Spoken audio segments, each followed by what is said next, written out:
Black Star Network is here. Hold no punches! I'm real revolutionary right now. Support this man, Black Media. He makes sure that our stories are told.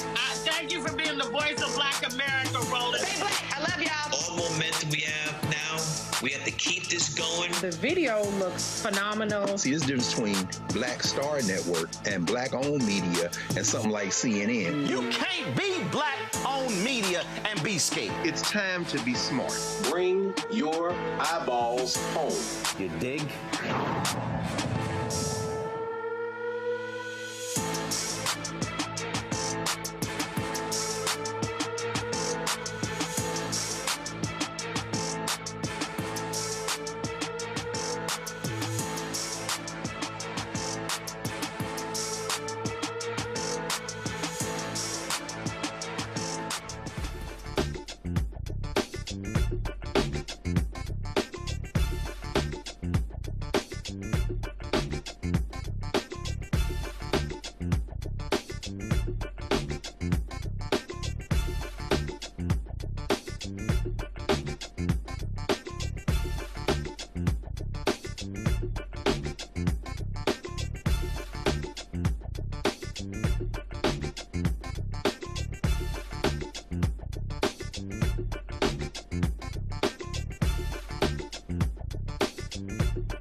Folks, today is Monday, June 26, 2026. Coming up on Roland Martin Unfiltered. Sorry, June 22nd, 2026. Coming up on Roland Martin Unfiltered, streaming live on the Black Star Network. I am here in Columbus, Ohio, where I'll be participating in the State of Black America with Congresswoman Joyce Beatty. We'll be carrying that live right here on the Black Star Network. Breaking news, Carmelo Anthony has a new legal team. We'll tell you all of those details of a group of Black Texas lawyers who will be leading his case as it goes to appeal. Also, on today's show, Secretary of Defense Pete Hegseth always talks about merit when it comes to promotions, yet why does he continue to overrule the promotions of blacks to senior leadership positions in the military and promote inferior white leaders? We'll talk about that. Plus, the Supreme Court makes a ruling in a critical voting rights case. Lots to break down. It's time to bring the funk.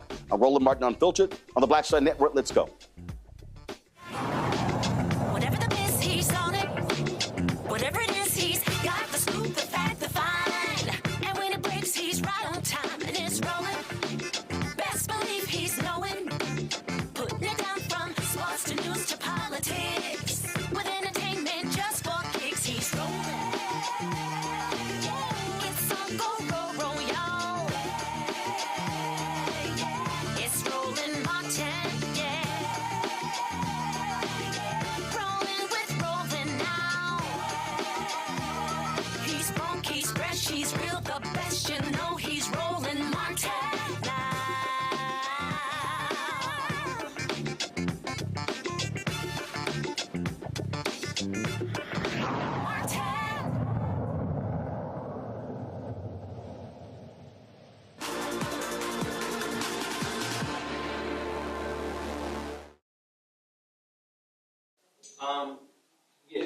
Folks, breaking news out of Texas. There's a new legal team that will be in charge of the appeal for Carmelo Anthony. Of course, he's a 17-year-old black teen who was found guilty of murder in the case of stabbing Austin Metcalf at a track meet last year in Collin County, Texas. He was convicted by a Texas jury, sentenced on the same day to 35 years in prison. He had to serve at least 17 years before he is eligible for parole. This is what the press release says. A team of leading appellate, civil rights, and criminal defense attorneys announced today it has taken on the case of Carmelo Anthony, who was recently sentenced to 35 years following his murder conviction, the death of Austin Metcalf. The team, serving pro bono, will review the trial record and pursue all available avenues of appeal. Leading the effort are Russell Wilson, the law firm, a law office of Russell Wilson II, Gary Bledsoe, the Bledsoe Law Firm, and president of the Texas NAACP, Michael Ware, law office of Michael Ware, Brooke Clues, Ben Crump Law, Sean Daradia Law Firm, and Justin Moore, Stafford Moore as well. Our appellate team has been retained following the conviction to conduct a fresh, independent review of the trial record. We recognize the profound loss suffered by one young man's family and the uncertainty facing another, and we extend our respect to everyone whose lives have been forever changed by these events. Our responsibility is to determine whether a legal error occurred and to ensure that every issue supported by the record is fully and vigorously presented on appeal. And so it then goes on to actually list in detail the bios of the of the different attorneys. Of course, a number of people have been highly critical of Carmelo Anthony's attorney for how he conducted the case. So, for instance, Carmelo Anthony did not testify in the trial. But what really stood out is when they went to the sentencing phase, and the attorney only called one witness, Carmelo Anthony's mother. And so he was literally convicted by this jury. They deliberated for less than 3 hours, and then he was sentenced all in the same day. And so there were a number of folks who were highly critical of his, frankly, lackluster defense of Carmelo Anthony. And so this has been talked about for quite some time in terms of what was going to be happening in this case. I want to bring in my panel right now. First up, Omekongo Dibinga, Senior Professor at Lecture School of International Service, American University. He is also author of Lies About Black People, How to Combat Racism out of D.C.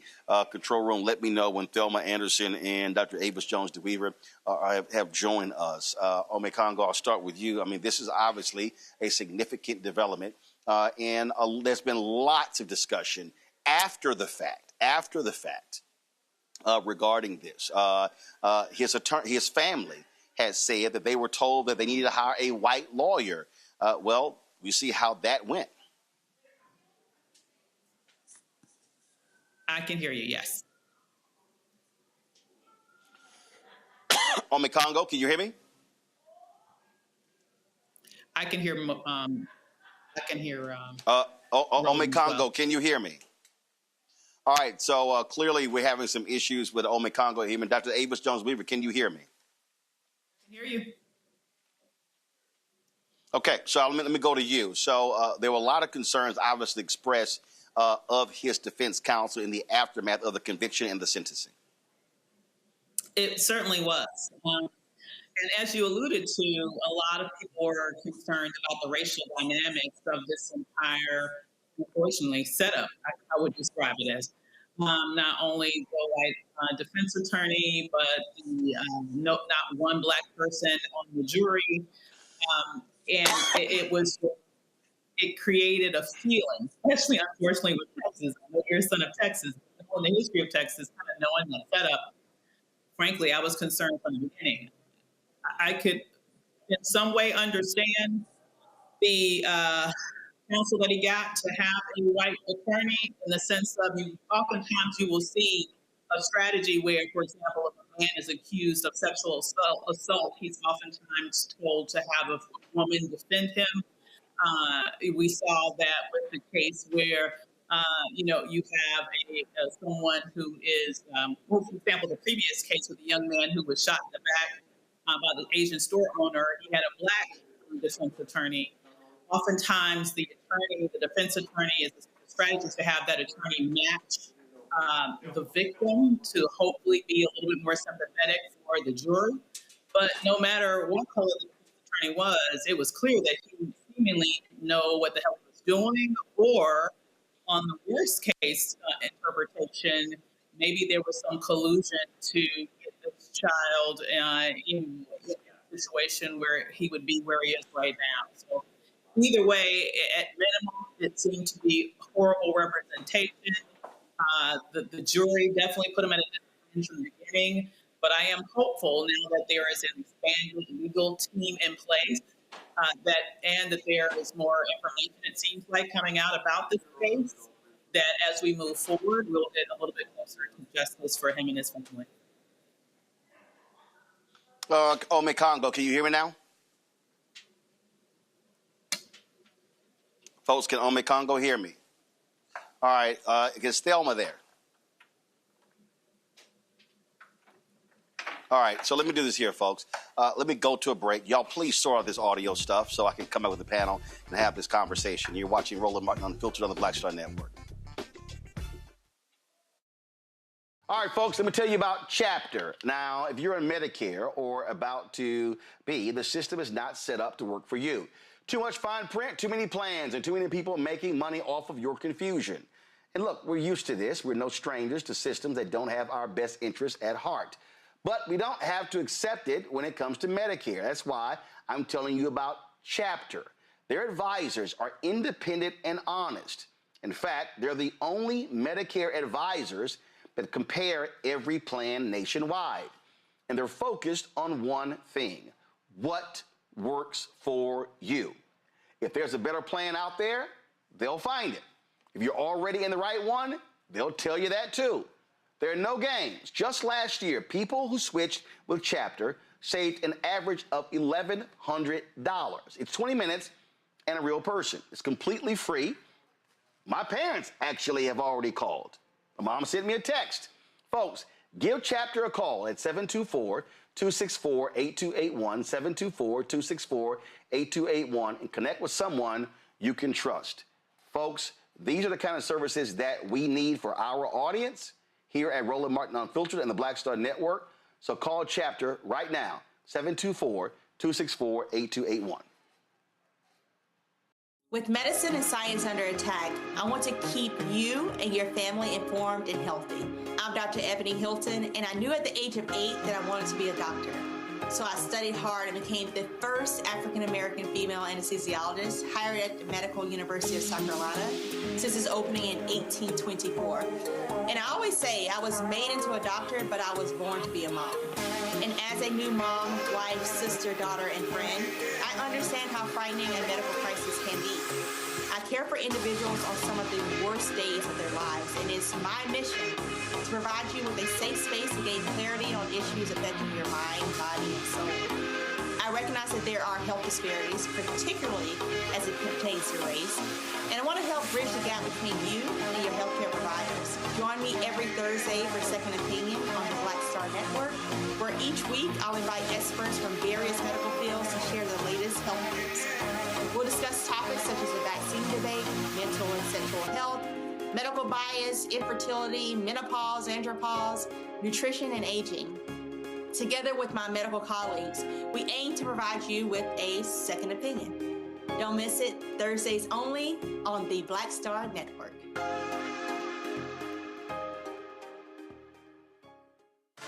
A decade of love, joy, and power. Black Voters Matter is 10 years old, and we are just getting started. This is love with a purpose. This is Black joy in motion. This is unstoppable power. Across campuses, neighborhoods, and back roads. Let's go! We show up not just to vote, but to be seen, to be heard, to belong. We ride together, we organize together. We remind each other that our voices matter, because they always have. Black Voters Matter is about more than ballots. It's about housing and healthcare, clean water and living wages, education, reproductive freedom, and dignity. It's about turning pain into action, turning belief into movement, turning community into power. We don't wait to be invited. We bring the energy. We bring the love. We bring the people. Because when Black communities come together, we don't just survive, we thrive. This is how change happens. This is how history moves. We organize, we build, we win. If in this country right now, you have people get up in the morning and the only thing they can think about is how many people they can hurt, and they got the power, that's the time for mourning. For better or worse, what makes America special, it's that legal system that's supposed to protect minorities from the tyranny of the majority. We are at a point of a moral emergency. We must raise a voice of outrage. We must raise a voice of compassion. And we must raise a voice of unity. We are not in a crisis of party versus party. We are in a crisis of civilization, a human rights crisis, and a crisis of democracy itself. And guess what? You've been chosen to make sure that those that would destroy, those that would hate, don't have the final say, and they don't ultimately win. Hello, we're the Critter Fixers. I'm Dr. Bernard Hodges. And I'm Dr. Terrence Ferguson. And you're tuned in to Roland Martin Unfiltered.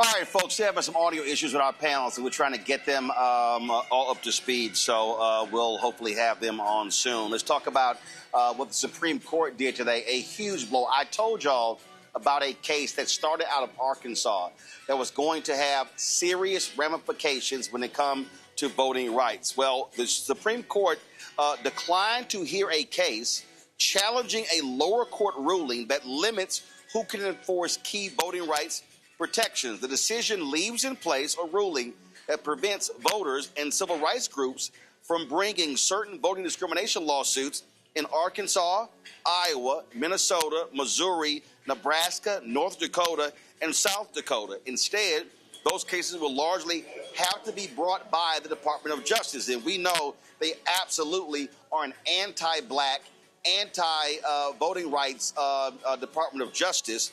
Of course, this comes after the Louisiana versus Calais case. Avis, I kept warning people that this was a case that was crucial. People need to understand that means in this jurisdiction, that means that the ACLU, Black Voters Matter, any external group, NAACP, Legal Defense Fund, Lawyers Committee for Civil Rights Under Law, any external group cannot file a voter discrimination lawsuit. And by saying, and because the people who supported this law say, well, only the DOJ can bring about these cases. Well, we clearly know we have right now an anti-black Department of Justice. Absolutely. We don't have a Department of Justice. Let's just call a thing a thing. We have a Department of Injustice. That's what we have right now. And so to go along as a match set with the Department of Injustice, we have an unjust Supreme Court. And so here we are in this moment where from every angle, the voting power of Black people are completely being dismantled before our eyes. And what's shocking to me is the degree to which we're not really, but aside from you, Roland, you are definitely giving this specific issue the attention and the focus and the urgency that it deserves. And it once again shows how important this platform is. Because I have to tell you, when you look on mainstream media, when you look on, even on social media, just in terms of the conversations that are going on there, this is an issue that was a blip for a second following Calais, and now it's like it's completely off the charts. And while this is something that is no longer getting all the headlines, it is something that definitely is still a huge deficit for us as Black people, and the attacks just keep coming. This is the latest one. So one other round in the attack on Black voting power, one other round in the ability to dilute, diffuse, fracture the Black vote, and to specifically say, under this administration and in this Department of Injustice, that we are to assume that that institution would do anything to protect Black voting rights is an exercise in futility. We know exactly what this is. They're trying to undermine our voting power, and it's time for us to speak up, get up, and do everything that we can to protect it. Yeah, and so listen, as a result of the Supreme Court doing this, now granted, it is limited to that particular part of the country. Do not be surprised to see right-wing advocates, Avis, file similar lawsuits, and you know where they're going to go first, the Fifth Circuit Court of Appeals. That governs most of your southern states. And so you're going to see that Fourth Circuit. And so don't be surprised to see that's the next phase where they do this to basically shut down external groups from filing lawsuits in states where you have a large amount of Black people. Absolutely. And this is another thing about this particular ruling that is exactly right. They're not going to stop here. They're going to keep going. And what we have seen in terms of the strategies that the right has used so far, they have used this strategy of pushing forward on various different lawsuits in order to undermine the power of a wide variety of equal protection coverages, right? And now we're talking about voting rights.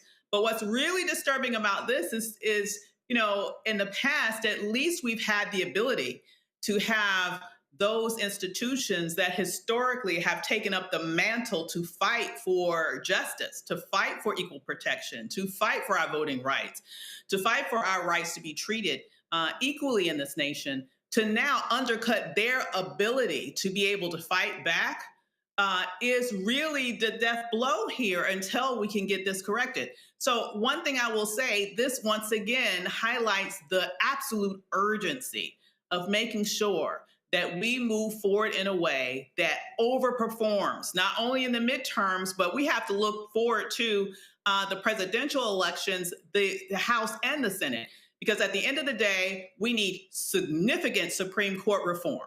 This needs to be the death nail in the Supreme Court as it is currently constructed. We need to move forward. And to me, one of the non-negotiables that I have to see for any presidential candidate that I'm going to vote for in the future, that person has to say, one of the things that I'm going to make sure happens at the very top of my agenda with the next presidency, to make sure that we have Supreme Court reform. And to make that happen, that person needs not only the presidency, they need the House and the Senate. So we need to do all we can to get back all the realms of power, because until we do that, something like this really undercuts our ability to be able to fight back for our voting rights. Well, and here's the deal here, and this is most important. I keep saying, you cannot have any reform of the Supreme Court if you do not get control of the House, Democrats, get control of the Senate, and then get control of the White House. And so the elections are all a part of this.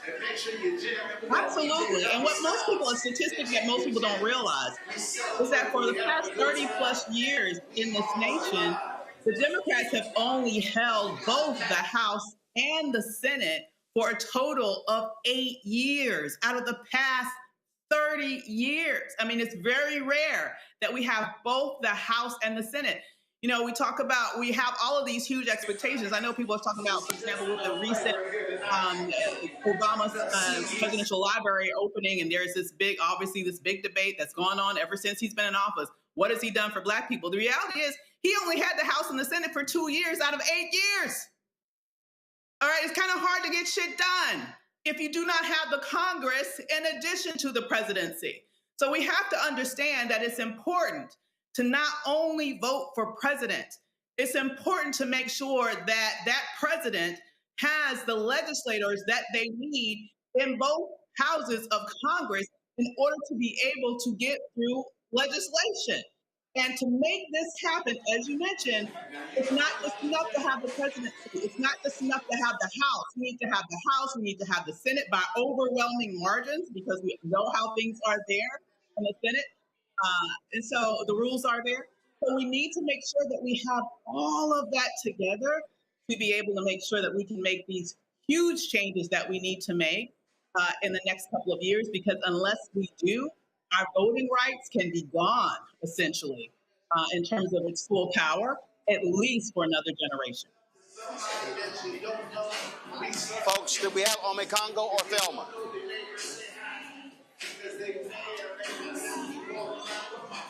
All right.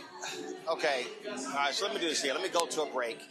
We come back. We're going to talk about Pete Hegseth denying promotions to more Black generals. It is completely racist, and it is not about merit. He is an absolute racist. You're watching Roland Martin Unfiltered on the Black Star Network. Don't forget to support the work that we do. Join our Bring the Funk fan club. You need to support our work. Please contribute via Cash App. Use the Stripe QR code. You see it right here. If you're listening, go to blackstarnetwork.com. You can also, of course, use that for credit cards. Checks and money order. Make it payable to Roland Martin Unfiltered. P.O. Box 57196, Washington, D.C. 20037 at 0196. PayPal's R. Martin Unfiltered, Venmo RM Unfiltered, Zelle, Roland at RolandSMartin.com, Roland at RolandMartinUnfiltered.com. We'll be right back. If you're on Medicare or about to be, the system is not set up to work for you. Too much fine print, too many plans, and too many people making money off of your confusion. And look, we're used to this. We're no strangers to systems that don't have our best interests at heart.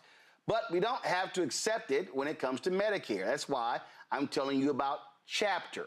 Their advisors are independent and honest.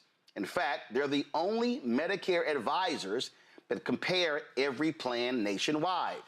And they're focused on one thing: what works for you. If there's a better plan out there, they'll find it. If you're already in the right one, they'll tell you that too. There are no games. Just last year, people who switched with Chapter saved an average of $1,100. It's 20 minutes and a real person. It's completely free. My parents actually have already called. My mom sent me a text. Folks, give Chapter a call at 724-264-8281, 724-264-8281, and connect with someone you can trust. Folks, these are the kind of services that we need for our audience here at Roland Martin Unfiltered and the Black Star Network. So call Chapter right now, 724-264-8281.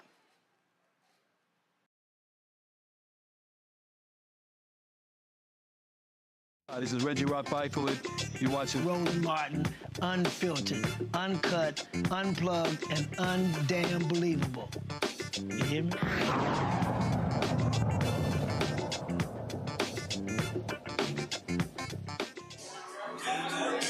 How many times have we told y'all the GOP has a war on black people? And that war is taking place at the Department of Defense. Trump calls it, of course, Department of War, as BS. They can't change their name. So check out this reporting that was done. So Pete Hegseth, Secretary of Defense, has been, now mind you, remember, this unqualified white man followed an eminently qualified African-American, 4-star retired General Lloyd Austin.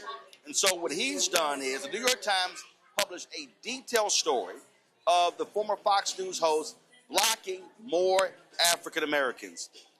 Internal Pentagon studies have said that nearly 1/3 of black service members reported racial discrimination in the Trump administration.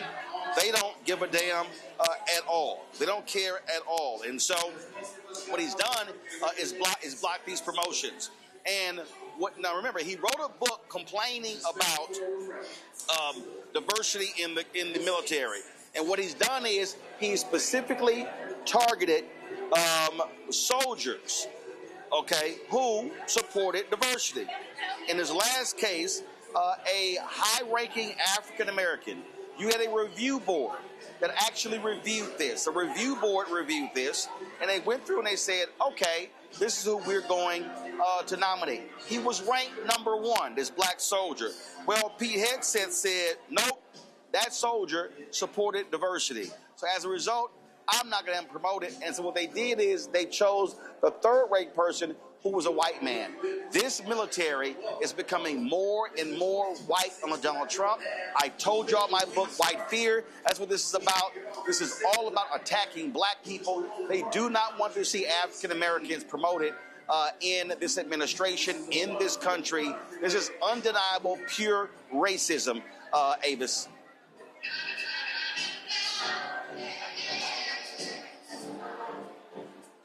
Okay, all right, so we don't have Avis. Okay, so folks, again, I saw this story, and it was unbelievable. It was unbelievable to see this, and we see this going over and over and over again.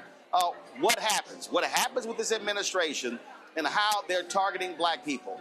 And so they don't want to see advancement. They want to wipe out. And let me explain y'all how this whole thing works, okay? So if you're a 4-star general, okay, you only serve a certain period of time. And so the actions that they are taking are literally destroying. They are destroying the advancement of African Americans and of women. So what they're doing is advancing white men over and over and over again. We keep seeing this, okay? That's what Donald Trump is all about. That's what Pete Hegseth is all about. And this shows you exactly how this administration, how they stand. It is shameful. It is despicable, but it's par for the course for who these folks are and how they operate. And so it just makes no sense whatsoever, and you're going to see it again. And so this is why.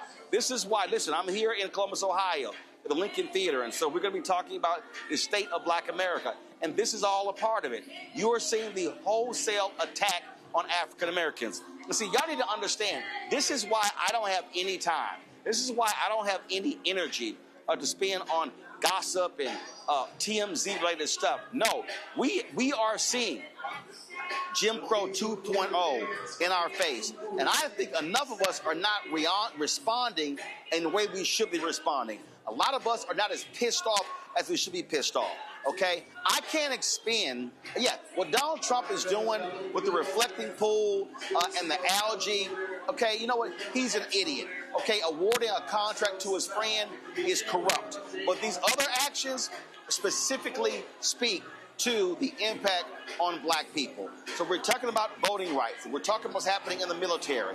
We're talking about denying of grants. I can go on and on and on. This is what we're seeing. It's happening before our very eyes. And again, a lot of us are just sort of just like moving along and not necessarily thinking it's that big of a deal. But the reality, it is that big of a deal. And I'm telling you, you're going to see more of this.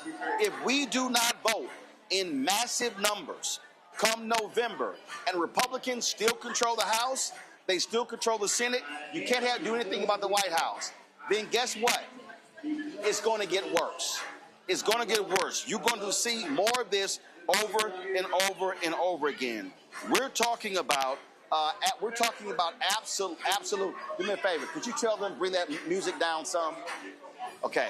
So that's what, folks. I'm telling you, that's what's going on.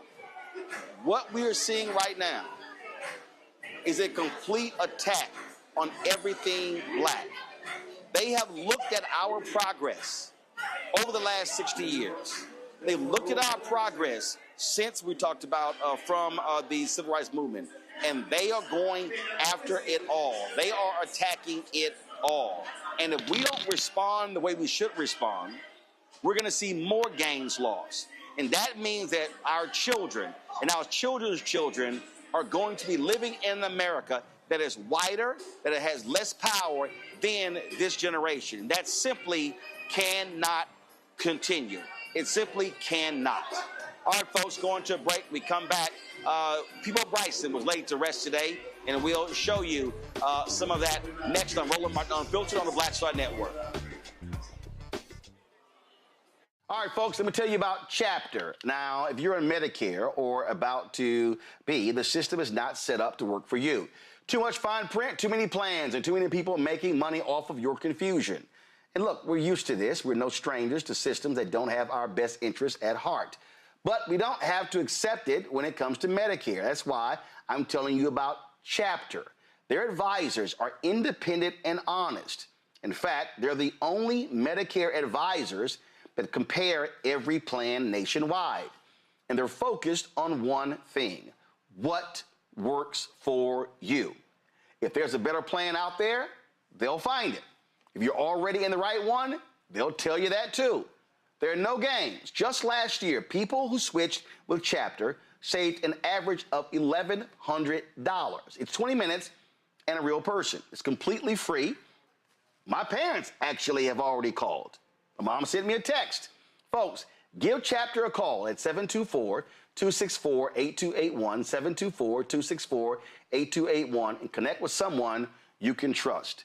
Folks, these are the kind of services that we need for our audience here at Roland Martin Unfiltered and the Black Star Network. So call Chapter right now, 724-264-8281. With medicine and science under attack, I want to keep you and your family informed and healthy. I'm Dr. Ebony Hilton, and I knew at the age of 8 that I wanted to be a doctor. So I studied hard and became the first African-American female anesthesiologist hired at the Medical University of South Carolina since its opening in 1824. And I always say I was made into a doctor, but I was born to be a mom. And as a new mom, wife, sister, daughter, and friend, I understand how frightening a medical crisis can be. I care for individuals on some of the worst days of their lives, and it's my mission to provide you with a safe space to gain clarity on issues affecting your mind, body, and soul. I recognize that there are health disparities, particularly as it pertains to race, and I want to help bridge the gap between you and your healthcare providers. Join me every Thursday for Second Opinion on the Black Star Network, where each week I'll invite experts from various medical fields to share the latest health news. We'll discuss topics such as the vaccine debate, mental and sexual health, medical bias, infertility, menopause, andropause, nutrition, and aging. Together with my medical colleagues, we aim to provide you with a second opinion. Don't miss it, Thursdays only on the Black Star Network.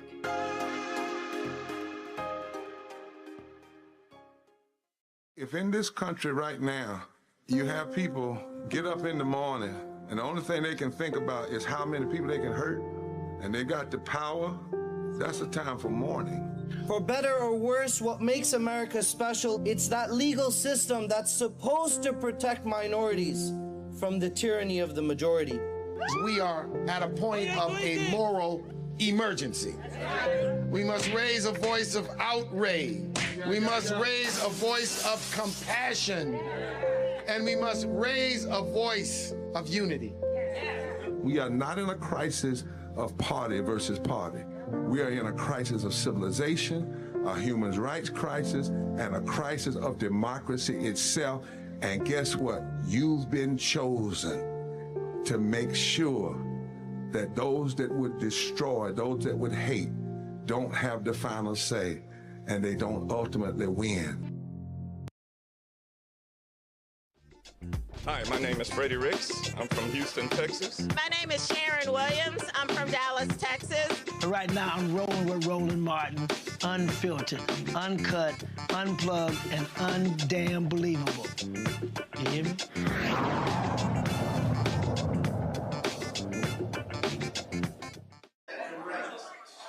All right, folks, time for Black Star Network headlines with Brittany Noble. With just one day before Maryland's primaries, a candidate running for Maryland's House of Delegates is caught in a firestorm over the fact that he spent years performing in blackface. Republican Bobby Al Jolson Berger is facing scrutiny over his decades-long career performing in blackface. The 78-year-old is one of 5 Republicans running for a seat representing an area east of Baltimore. Berger said he's proud of his performances. More than 1,000 blackface shows impersonating Al Jolson, an entertainer who performed in blackface in the 1930s. His act cost him a job as a Baltimore police officer back in the 80s, but Berger insists that his act was always about entertainment and not racism. An Alabama man is now free after 42 years in prison for a crime he always insisted he did not commit. Irvin Harris has been sentenced to 99 years in prison after being convicted of rape in 1975. But that conviction was overturned by a judge last week, citing new scientific advances that had not existed at the time of Harris's conviction. Harris's legal team has noted that he did not match the physical description of the suspect's age, height, or facial hair. While the attacker was described as speaking clearly, Harris has a severe speech impediment. The perpetrator also drove the victim around in a car, yet evidence showed that Harris could not drive at all. Furthermore, Harris had a severe contagious sexually transmitted disease at the time, which the victim never contracted. A Georgia family has filed a multi-million-dollar lawsuit alleging that their 15-year-old daughter died due to unreasonable delays in ambulance service. In December of 2024, 15-year-old Mandy Sylvester suffered a medical crisis during volleyball practice. The lawsuit alleges that despite a 911 call requesting an ambulance, none was available to respond. The first request was made at approximately 6:09 p.m. The family's attorneys alleged that they were not informed of that shortage until a second 911 call, which was placed more than 20 minutes later. Ultimately, Sylvester's mother was forced to drive her daughter to the hospital herself, while the teen experienced seizures and other medical complications. According to Georgia law, ambulance providers are required to request mutual aid when their own resources are unavailable. Attorney Ben Crump said the lawsuit is seeking accountability and justice for Mandy. A Pennsylvania medical school is facing a federal civil rights complaint over allegations that several scholarship programs discriminate against based on race. Thomas Jefferson University and its Sidney Kimmel Medical College are accused of operating 5 scholarship programs that unlawfully discriminate based on race, including one awarded to specifically for Black male students, and then another that is set up to be given to transgender or gender nonconforming people of color. The complaint is the latest action from the Trump administration as it aggressive targets so-called DEI programming. And the man responsible for putting singers Whitney Houston, Aretha Franklin, and Alicia Keys on the map has died. Music mogul Clive Davis spent 6 decades at the highest levels of the music business, working with Jennifer Hudson, Earth, Wind & Fire, Dionne Warwick, and a star-studded list of artists. He most recently was Chief Creative Officer of Sony Music Entertainment and was a former head at labels such as Columbia, Arista Records, and J Record. Davis had recently been hospitalized with an upper respiratory infection, and his family announced today that he died at his home in New York City. He was 94 years old. Former Olympic golfer David Hearn is facing criminal charges after taking fragments of paint that surfaced in the Lincoln Memorial reflecting pool. The incident comes amid controversy over the pool's $13 million renovation, part of President Trump's efforts to improve the appearance.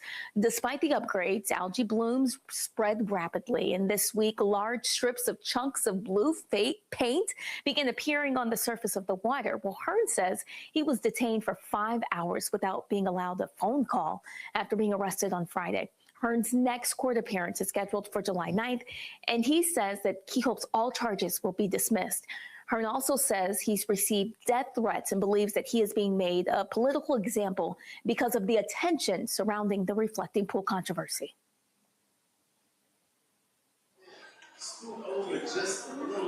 All right, folks, be sure to catch the Breakdown of Brittany Noble every day, noon Eastern, right here on the Black Star Network. Again, Breakdown Brittany Noble, noon Eastern on the Black Star Network. Folks, today in Atlanta, the great Peabo Bryson was laid to rest. He died a couple weeks ago at the age of 75 after suffering a devastating stroke. Many of his supporters and fans and colleagues met today in Atlanta for his homegoing service. We streamed that on the Black Star Network. If you missed it, go to our YouTube channel. You can also go to, actually, we're going to be streaming it after today's show. And so one of the folks who, longtime partner, is Regina Bell, the great collaborator. They performed together. Baby Winans, Ruben Studdard brought the folks to tears with their singing as well. Here's some of today's homegoing service.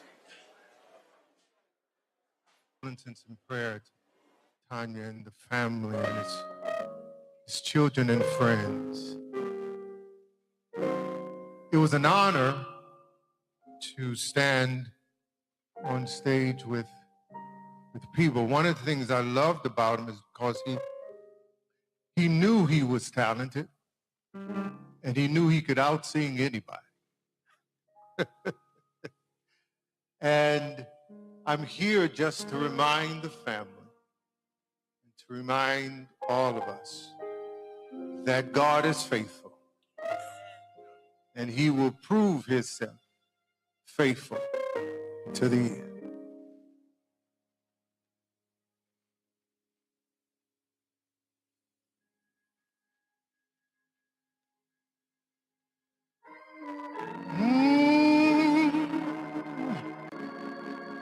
After you've done all you can, after you've done all you can, oh, don't you fear, don't be afraid, don't turn around.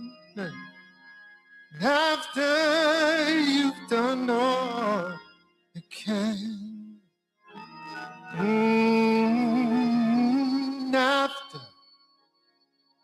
after you've done all you can, on God's word you stand. So tell me, what do you do when you've done all you can? Seems like it's never enough. Tell me, what do you say when your friends turn away and you're alone, so all alone? And tell me, what do you give when you've given your all? Seems like you can't make it through. Well, you just stand stand when there's nothing left to do. You just stand, watch the Lord see you through. After you've done all you can, you just stand. Oh, my. Oh, tell me how do you handle the guilt of your past? Tell me, how do you deal with the strain? And tell me, how can you smile when your heart has been broken and filled with pain? Oh, filled with pain. And tell me, what do you give when you've given your all and it seems like you can make it through? Well, you just stand when there's nothing left to do. You just stand and watch the Lord see you through. Oh, after you've done all you can, you just stand. Oh, and be sure and be not in vain, Lord, in the bondage again. You just stand and be sure, because God has a purpose. Oh, yes, and He still has a plan. Tell me what. Oh, and you've done all you can, and it seems like you can't make it through. Oh, you just stand. You stand. You hold your head up and you stand on His word. Oh, you go through the storm and you go through the rain. You stand through the hurt and through the pain. You hold on and you don't give up, no. You just hold on and don't you dare give in, because He promised. And if He promised, He will keep His word. I said He'll keep His word. Oh, I love Him, I love Him, I love Him. Oh, I need Him, I need Him. I love Him and I need Him, and I need Him and I love Him, because He promised. Hey, after you've done all you can, you just hold your head up, because my help coming from the Lord. After you've done all you can, lean not to your own understanding, but lean on His promise. Oh, after you've done all you can, you just square your shoulders and know He's gonna come through. Oh, after you've done all you can, you just stand. Don't give up. You stand. Don't give in. You stand and wait on Him, wait on Him. Oh, you just stand. Oh, hallelujah. Hallelujah. Hey, glory, glory, glory.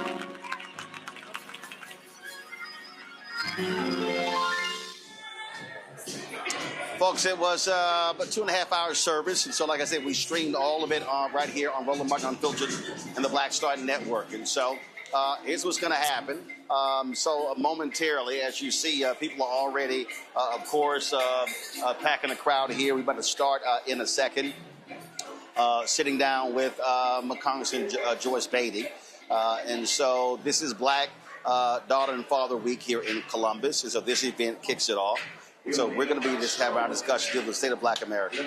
And so we're going to stream that live right here, Roland Martin Unfiltered. And so then after that is over, then we will have the restream of the funeral service of Peebo Bryson. Also, let me say, of course, as we know, Peebo Bryson passed away due to a stroke.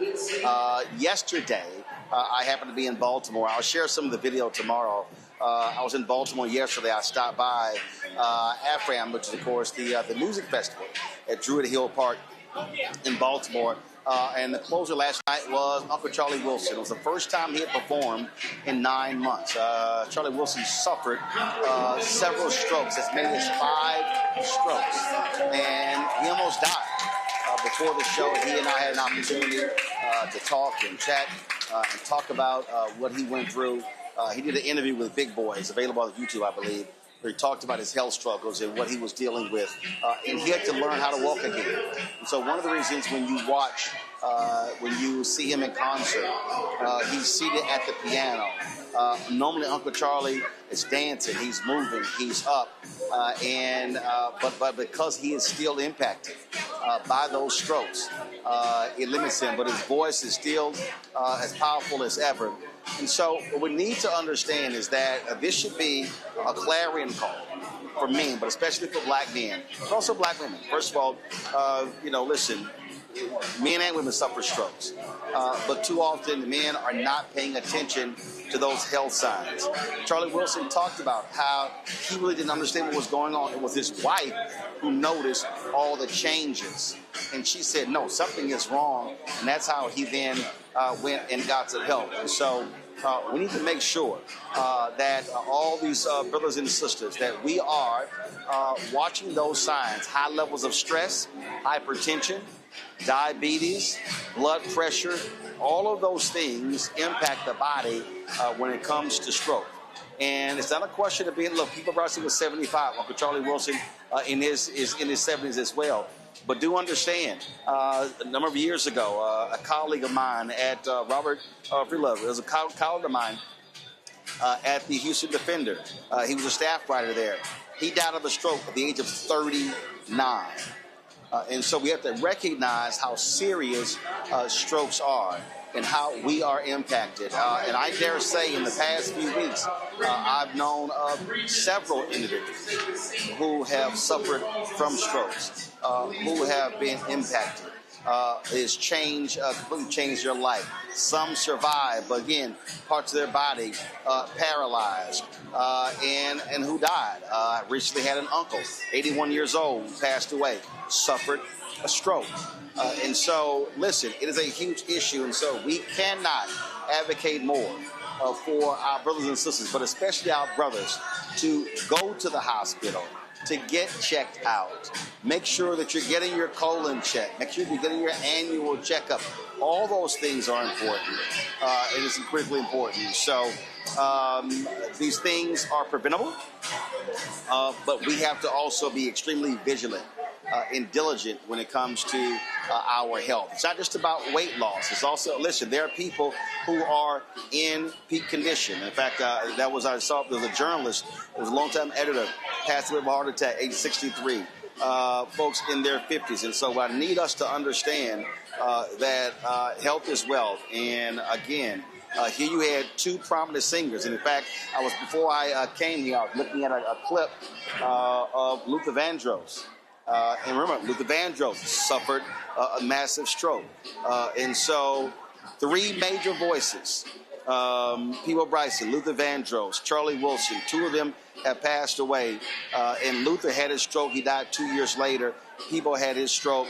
And then it was a couple of days later when he was gone as well. And so certainly condolences go out to Peebo Bryson's family. And I really hope that we use this opportunity to double-check our health. Folks, we're about to start this program here in Columbus. It's the state of Black America. I've done this, I think, 3 times previously.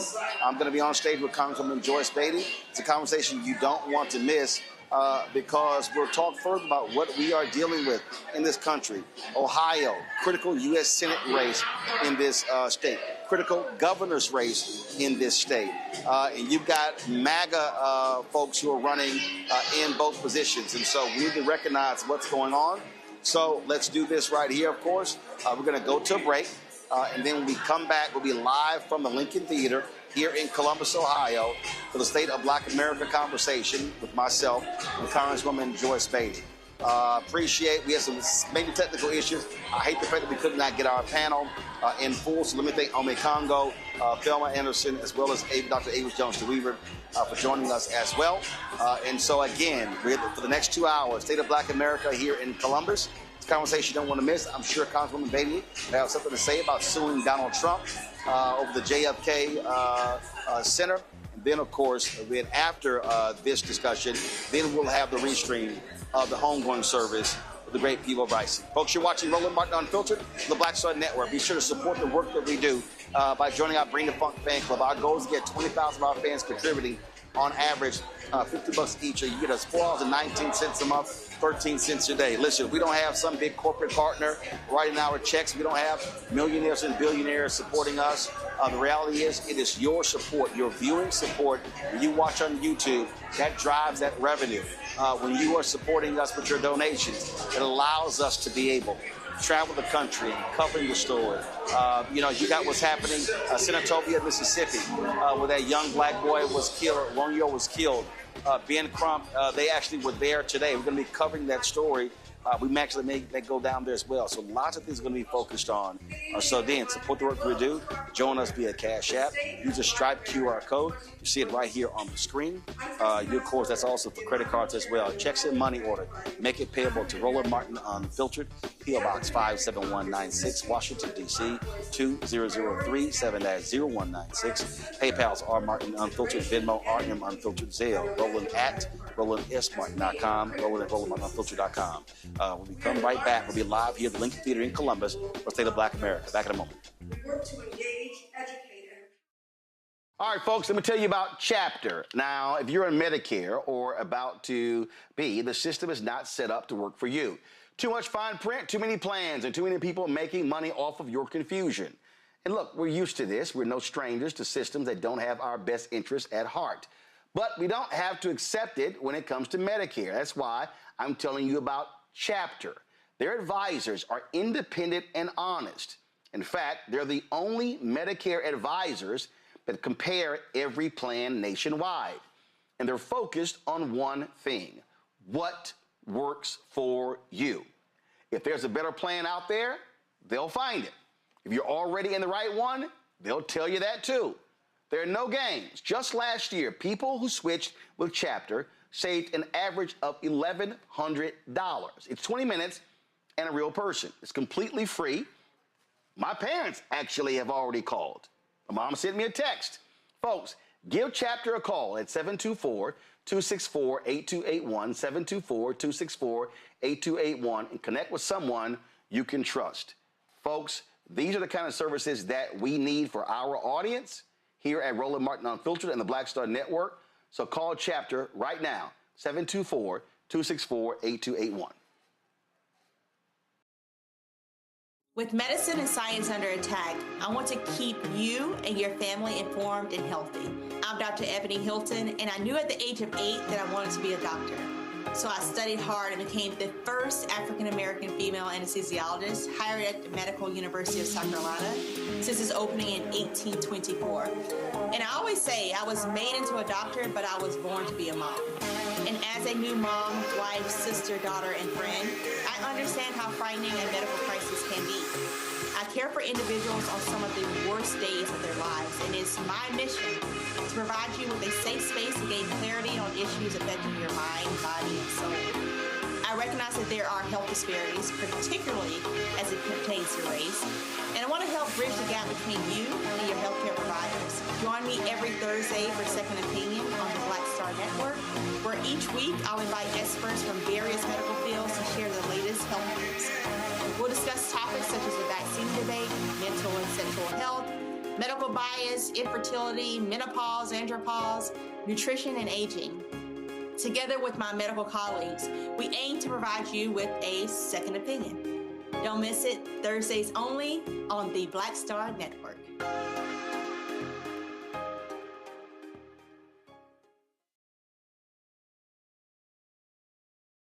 If in this country right now, you have people get up in the morning and the only thing they can think about is how many people they can hurt, and they got the power, that's a time for mourning.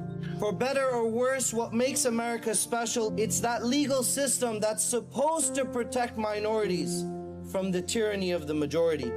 We are at a point of a moral emergency. We must raise a voice of outrage. We must raise a voice of compassion. And we must raise a voice of unity. We are not in a crisis of party versus party. We are in a crisis of civilization, a human rights crisis, and a crisis of democracy itself. And guess what? You've been chosen to make sure that those that would destroy, those that would hate, don't have the final say, and they don't ultimately win. Hey, what's up? Geek Tony in the place to be. Got Kicked Out Your Mama's University, creator and executive producer of Fat Tuesdays, a hip-hop comedy. But right now, I'm rolling with Roland Martin, unfiltered, uncut, unplugged, and undamn believable. You hear me?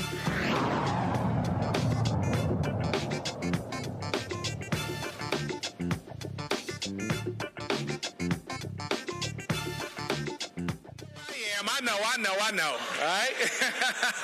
Let's flip it. OH! Thank you for your help. I appreciate that. Congresswoman Beatty setting me up for success. All right. So listen, y'all, I want to take the opportunity to share a couple of things before we actually get deep into the agenda, which is going to be powerful and amazing. But I have some housekeeping things that I need to address, including make sure that your phones are off, because I just heard one before it came out.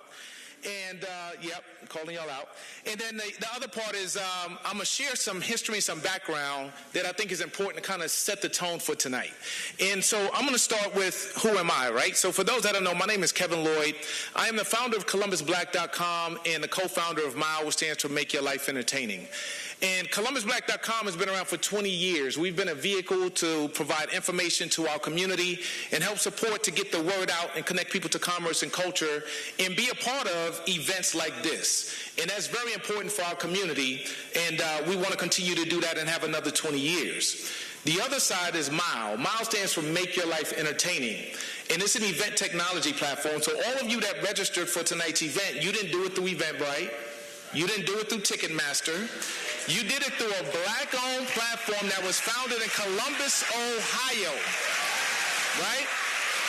And that's pretty amazing because of the fact that we talk about how we should work together, how we support each other, and that's exactly what we're doing right here in our city.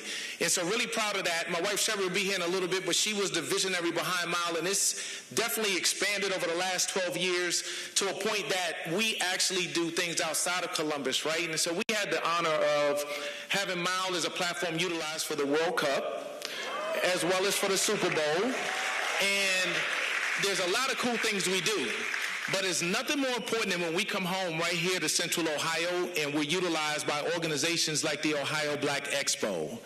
When Sherry and Bush Hamilton come together and say, hey, we want to use a black-owned platform because we want to represent our businesses all throughout, and now they utilize us, and they've done that for the last couple of years.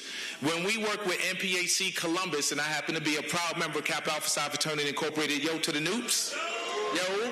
And I got to get it out there now because when Roland gets on stage, y'all already know it's going to be alpha, alpha, alpha, right? Y'all already know. So I got to do what I got to do now, and we know the Deltas are going to go crazy when Congresswoman Beatty comes up, so I got to get my shout out. And so I share that because locally, though, the support is so important. Like, people don't understand how important it is to get support at home right here. And so we really appreciate those opportunities. There's another company, is East Chop Capital, owned by Carrington Carter. And they are an real estate investment company. They use us for their investment meetings that take place around the country, including Martha's Vineyard this upcoming August.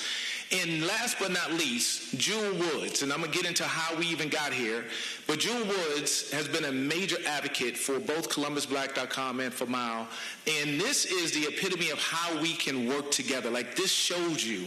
And so, ironically, my youngest daughter, Madison, and his daughter, Aquia, were friends, and that's how Jewel and I met. One thing led to another, and as we talked about how we had a mutual interest in supporting the black community, pulling our community together, working together, and helping to elevate, not just here in Central Ohio, but abroad, we realized we should work together on certain things. And with his vision behind the State of Black America and Black Girl Dad Week, it has been an amazing experience. I will tell you, even though tonight will be powerful, I've been tied to hundreds, if not thousands of events throughout my time. And I would say the best event I've ever been to in my life is the Black Father-Daughter Dance. It is the most beautiful, beautiful experience for those young ladies and their fathers in that environment. And this is Jewel's vision and what he's doing. So I'm excited to be a part of it. So let's talk about Jewel just for one moment, because I felt like we needed to connect the dots. And this is in regards to Male Behavioral Health, which is the organization that's pulling this all together. Male behavioral health exists to educate, advocate, and bring attention to the profound mental, emotional, and behavioral health needs of men and boys through research, training, and direct practice. Founded by Jewel Woods, the organization serves individuals, organizations, and helping professionals using a unique therapeutic approach known as masculinist therapy, otherwise known as MT. And I have to say this about Jewel because he won't. Jewel shows a lot of humility, and he's very humble. But Jewel is the kind of brother also that spends his life pouring into others every single day, y'all. But what I'll tell you is, if you know a young black male, a grown black man, or if it happens to be you yourself and life has become overwhelming, especially from a mental health perspective, I encourage you to reach out to him. We understand the plight of what we're dealing with, not just now, but historically. And it's a lot. And we need help. And there's nothing wrong with saying we need help. And we have an amazing brother that does it every single day. So let's not try to go through it alone. Let's leverage the help that we have, and we have the professional expertise to do that. Now, there's a few things I want to share about how we got here with the State of Black America 3. Last year, we had, obviously, the State of Black America 2. We want to give a shout out to those that were involved last year because it takes a lot of leadership. And what we did differently last year is we engaged our faith-based leaders from around Central Ohio, and that was led by Bishop Timothy J. Clark, Reverend Joseph Stanley Jr., Pastor Mike Young, and Pastor Derek Holmes. We also had some representation from the Ohio Black Legislative Caucus Foundation with President Shayla L. Davis, and we had Representative Dontavius Geralds, who's always out and involved in the community. And then we had Michael D. Cole. Those were the leaders that really helped us have a monumental and impactful conversation last year. And now we're going to have that happen all over again for year 3. Something that's important before we go on is you'll notice, if you didn't earlier on the screen, there was a little QR code down in the corner, and it was bubbling around a little bit. You also may have received a handout when you came in that has a QR code on it. And that QR code is set up, and it's set up for the support through donations for the Black Star Network and Roland Martin.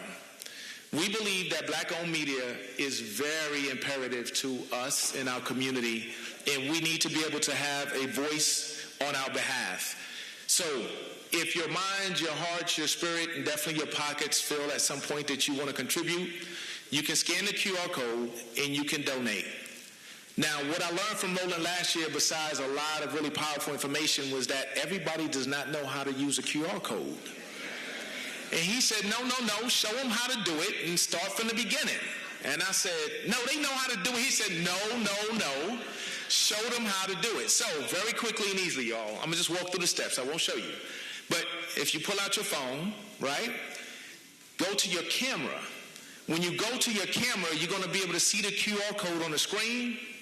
Don't take a picture of it, all right, unless you want it for later. So what you do is you wait, and then the link is going to pop up. When you see the little bubble with the link, you tap the link, it'll take you to the page, and you can make the donation, all right? And so that's how we use the QR codes, right? So you'll have that a couple of different times throughout the show tonight or the event tonight. And so that's how we'll use that, all right? Now, I am literally about to wrap up right here, y'all. And that means that somebody else is about to take the stage. And so I want to make sure I give the proper introduction. I told you about male behavioral health, but I didn't tell you everything about Jewel besides him being a really great brother. Jewel Woods is the founder and clinical director of Male Behavioral Health in the Center for Men and Boys. He is a licensed independent social worker with supervision designation and brings over 20 years of advocacy experience working with and on behalf of diverse individuals and communities. Jewel holds a Master of Arts in Sociology and a master's degree in social work. He currently serves as an adjunct faculty member at the University of Michigan School of Social Work. We're going to give him some grace, y'all. State up north. Yep, we're going to give him some grace. And that's where he teaches graduate level courses. Now, keep in mind, this brother's on the road. He's here. He's all over the state. And he goes up there, won't name the state, comes back down here to home. He's very busy, y'all. A former Ford Foundation New Voices Fellow, Jewel was also selected for the University of Chicago Minority Scholar Program and was a participant in the Fragile Family Study Training Workshop at Columbia University. As a seasoned therapist and respected speaker, Jewel has presented at the United Nations and delivered talks at colleges and universities across the United States and internationally. He is an author and gender analyst whose perspectives on men and boys in American society have been featured on national television, radio programs, and news outlets. His writings appear in both academic and popular media, including Psychology Today, Miss Magazine, Essence, Ebony, The Huffington Post, The Dallas Morning News, The Cleveland Plain Dealer, and The Philadelphia Inquirer. Ladies and gentlemen, please help me welcome the founder of Male Behavioral Health, Inc., my friend and brother, Jewel Woods. You don't know how much I dislike that, honestly. No, seriously. So much of what I do actually is to be silent behind. So I'm a therapist, right? So what I do is I traffic in secrets. And for the most part, it is one of my greatest honors and pleasures is to have men pour into me and tell me things that they have not told anybody else. And so for me, it's always important to kind of be in the background. With that being said, though, this does provide an opportunity for me to, at least foreground a question, which is, why are we here? For some of you, you might be here because you like to be around black excellence. For some of you, you might be here because you say that even though I don't know the answers to the question, I am absolutely committed to being a part of the solution. Some of you might just be here to see Roland and Congresswoman Joyce Beatty, which is cool. But let me just tell you why I'm here. I am here because several years ago, as Kevin mentioned, it became really important for me to kind of figure out a way to highlight what black men do every day that oftentimes that just does not get the sort of attention it needs, which is to show up and show out for their families and their communities. And the reality is that we can't face half the things that we're going to be talking about tonight if our communities, and particularly our families, are not strong. And so it was really important for me to kind of create this week that we now know as Black Girl Dad Week. So I want to say two things, and then I want to invite up some of our community partners, because it's really important for you to know that this is a week, right? It's not just about a dance, and it's not even just about State of Black America. It's about the week-long series of events designed to actually do some good community mental health. So I'm going to ask Dr. Price to come up, Brother Jasper to come up, and Pastor Julius to come up. And I'll mention a little bit about the week, and I want them to say what their role is, because it's really important, and then we'll get into the conversation. So this is Monday Politics Night, right? We get an opportunity to talk about the State of Black America. But Tuesday through Thursday, we are actually doing a 3-part series on marriage and family therapy in the black community. Now, why is that important? We can talk about black love all the time, and if you don't know, good people do get divorced. Did y'all know that? Right? Did you know that everybody that's bad don't work out? Right. So the reality is, the question becomes not if, but when people struggle, when particularly men and boys struggle with trying to communicate, trying to talk about their needs, the question becomes what sort of support there is. So I have had the fortune of walking through and supporting men at various stages, and so we're doing three-part. First is before divorce. Hopefully that's the longest thing. Second is during divorce, and the third is after divorce. So Tuesday, before divorce, Wednesday, during divorce, Thursday, after divorce. Each of those are very different stages in people's relationship. You agree? Each of those stages require different levels of support, and I can talk about that. So what I want to do right now is just to bring Dr. Price, and she's co-facilitating part 3, and she can say a little bit word about that as well.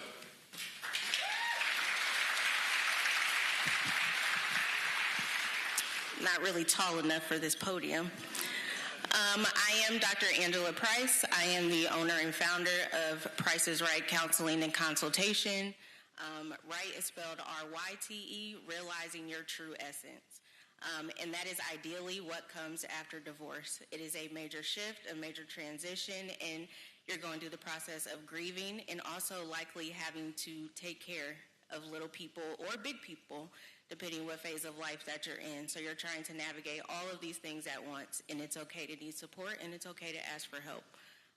So Thursday, I'm going to be talking, but I'm really hoping it's going to be a conversation of how we can support each other, whether it's through family, friends, religion, how we can support each other, and how we can start to have those conversations so that people don't have to go through it in a silo.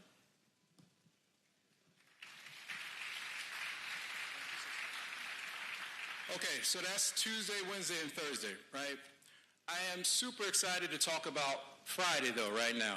And Friday is a call to men, special focus on ending domestic violence in the black community.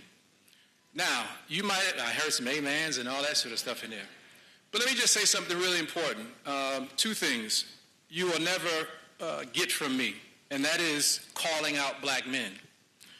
Not because, for example, I don't, believe in minimizing, I don't understand domestic violence and all that sort of stuff. In fact, what you might not know is well before my history in mental health, I did 10 years where I ran batterer intervention programs in prisons and jails, so I know that front and back.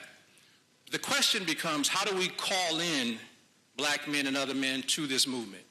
The reality is that only a small fraction of people are involved in domestic violence, but it's more than enough, and we need to get more men into this movement to end domestic violence in the black community. You agree? All right. So with that being said, I have 2 gentlemen to talk about why they actually have chosen to actually be a part of this movement. This just doesn't start today, but I certainly want to invite everybody to our Call to Men event on Friday. And at this time, I'm going to ask Pastor Julius Lancaster to talk about why he chose to host that event. Good evening, everyone. Look at your neighbor really quick and tell them that they're in the right place at the right time. My name is Pastor Julius, and I have the luxury of pastoring 314 Church here in Columbus, Ohio.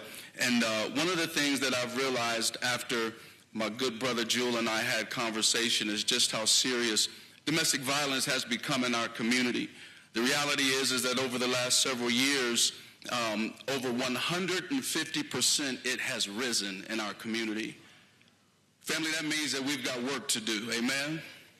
And so I'm excited to host this. We started a movement entitled Mentality at our church, 314 Church, and we're going to host this event simply because we believe that good men have to be a part of the solution. We have to make sure that we're protecting the women.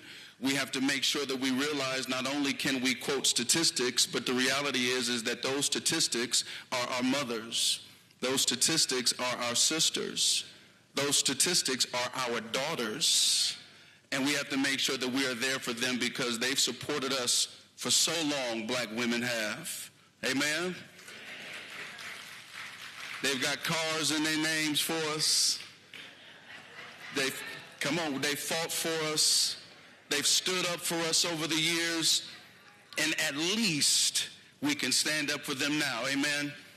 So we want to invite you all out to 314 Church this coming Friday, June 26th, a call to men Columbus, black men against.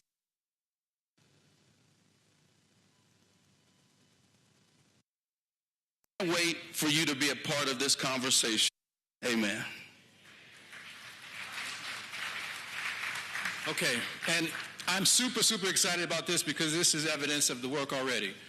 Roland has always challenged us and in some ways kind of cracked jokes when we've had this event, when he looked out in the audience and he saw all these beautiful old folks, right? And his question was, where's the young people?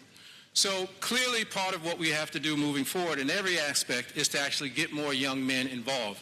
And so I'm excited to actually, if y'all don't see all those beautiful young men over there, that's from the Ubuntu Leadership Institute. This is our next generation of leaders, fathers, husbands, brothers, and for them to be exposed to this is absolutely important and almost unprecedented.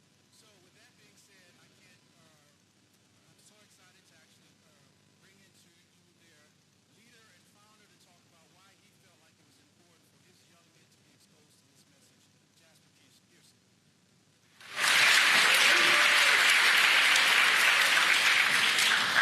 Great day, family. How's everybody doing today?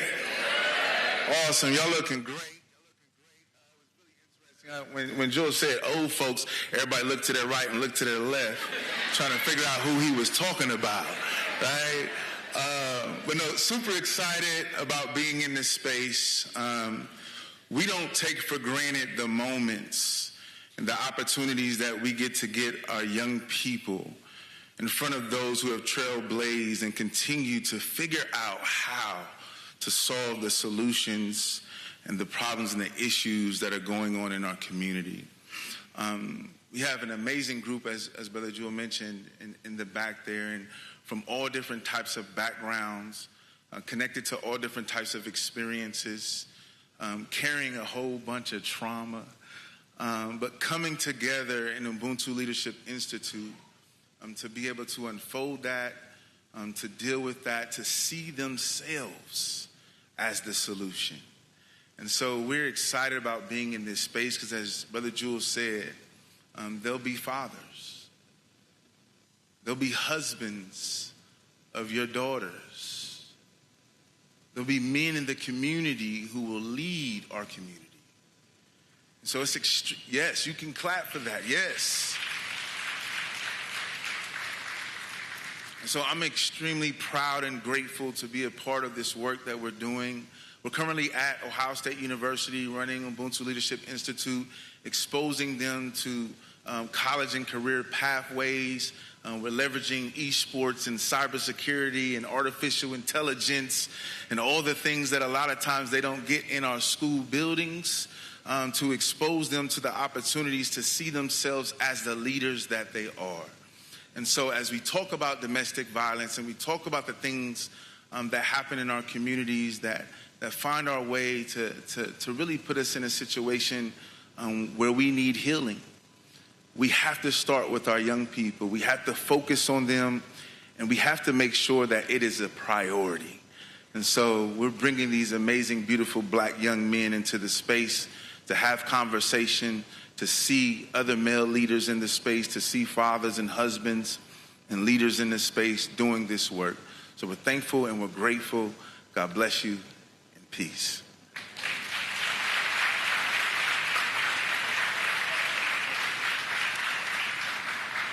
Okay. All right, moving all along. So let me just say real quickly just about that, because it really is a kind of a button.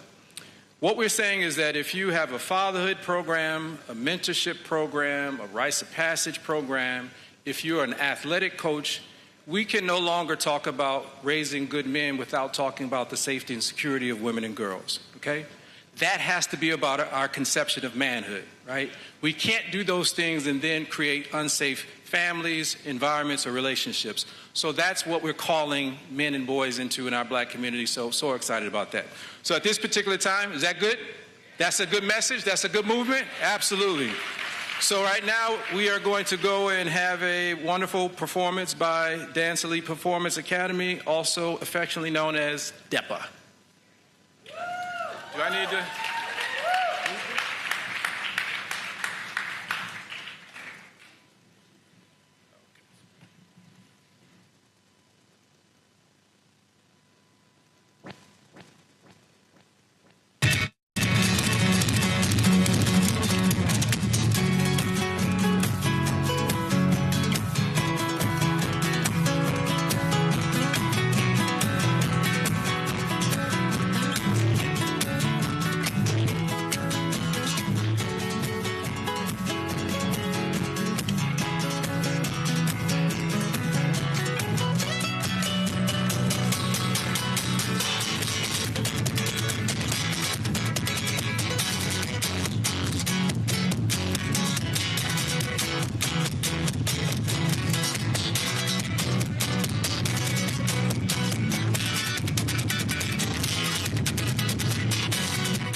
Give it up for these young people.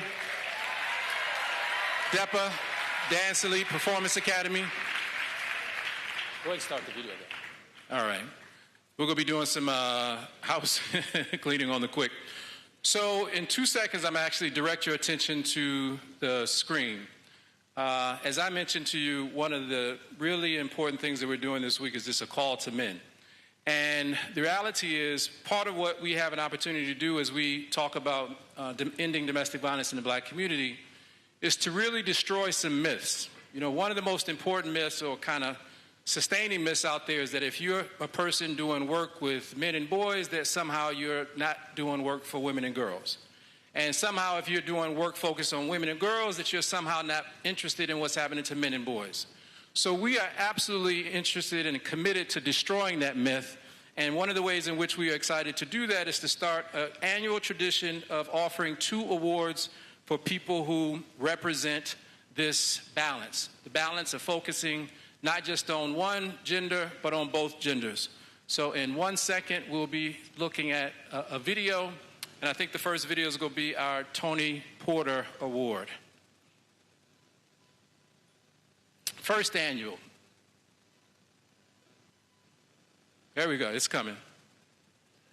First annual Bell Hooks Award. Well, we'll do Bell Hooks first then.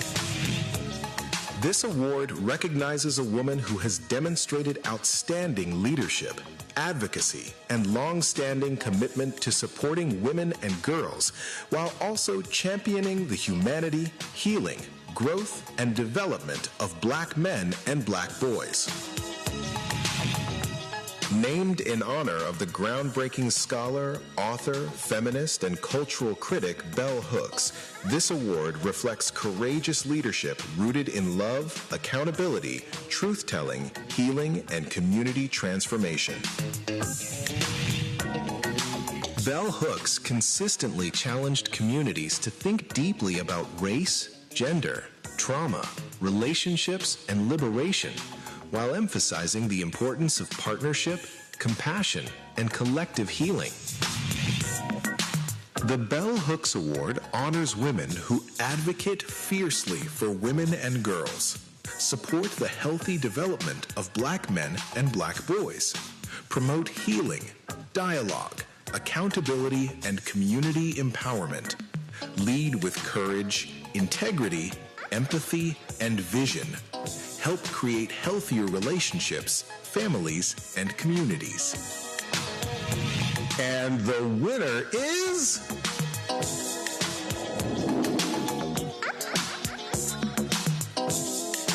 Ashley Glass, founder of Black Women Cultivating Change. Dr. Celia Williamson, Executive Director of Human Trafficking and Social Justice. Congresswoman Joyce Beatty. Okay, we might hold on for Congresswoman's award a little bit later on because we have a surprise for her. But let me just bring up one of the persons who's here today. Dr. Celia Williamson could not make it, but I am super excited that one of our community partners from across the state, if I haven't told you, male behavioral health works throughout the state. So at this particular time, I'd like to bring Ashley Glass to accept her award. Ashley Glass is a devoted mother of 3 daughters and proudly identifies as a health equity catalyst and creative with a strong passion for advocacy. Ashley is deeply committed to improving access to mental and maternal health services within the black community. She possesses a natural talent for critical thinking, building meaningful connections, and elevating voices. She is the founder of Black Women Cultivating Change, a not-for-profit organization dedicated to reducing stigma around mental health. If you look at it, they have about 3,000 folks in Cincinnati, so they're doing great work. In addition to her advocacy and leadership, Ashley is a creative storyteller and has produced 3 impactful documentaries that amplify community voices and highlight health disparities. So thank you, and help me welcome Ashley Glass for receiving the first annual Bell Hooks Award. Thank you so much, my sister. All right. A few words. Okay. Just want to thank Jewel so much. So just wanted to share a little bit about how we connected. So Jewel was going around the state doing listening sessions for Black suicide, and I connected with him with that and just admire your passion, your authenticity, your tenacity, your just the willingness you are to build trust and amplify the voices of the Black community. And just want to say thank you from the bottom of my heart for all the work that you do. I know it's not an easy job, but just want to thank you for everything that you do. So. All right. Can you get a picture? All right. Oh, okay. That's cheesy. All right, thank you. Congresswoman Beatty, we'll go save yours, okay? All right, we got something special for you. Now, next is the Tony Porter Award. We're actually moving through this. Tony Porter Award video should be coming up. There you go. First Annual Tony Porter Award.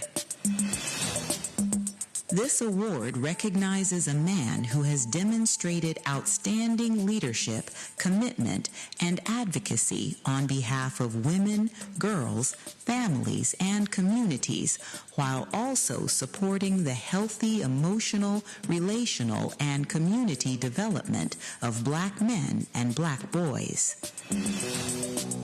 Named in honor of internationally recognized educator, activist, and co-founder of A Call to Men, this award celebrates leaders who embody courage, accountability, integrity, emotional wellness, and a commitment to ending violence while promoting healthier forms of masculinity and gender justice.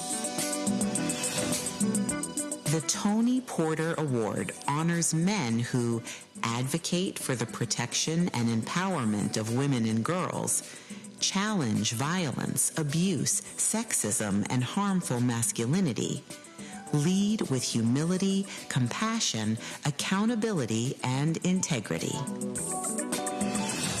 And the winner is... County Administrator Kenneth Wilson and Sean Hart, Executive Director of Involved Dad. Sean is not here tonight, but the County Administrator Kenneth Wilson is here. If you could come up and accept this award. Did you see all those qualities for this thing? Compassionate, integrity, commitment, love for Black men, love for Black women and girls. We are so excited to offer this award. Kenneth Wilson was appointed County Administrator in January 2015. As County Administrator, the highest unelected post in the county government, Mr. Wilson leads 15 county agencies with more than 1,400 employees. He oversees the county's annual $2.2 billion budgeting process for 35 agencies. He holds a Master's of Public Administration from Ohio University and a Bachelor of Arts from James Madison College at Michigan State University. Mr. Wilson serves as a national member for the National Forum for Black Public Administrators, Board of Directors, Kappa Alpha Psi, Columbus Alumni Chapter, Board of Directors, Executive Committee, immediate past president of the National Association of County Administrators, and serves as an active member for International City Council.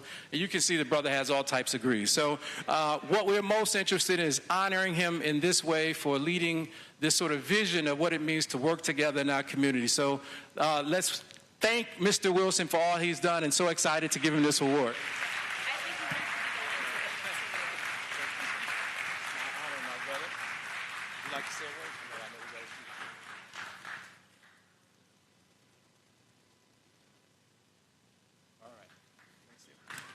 I'll be brief. Thank you all.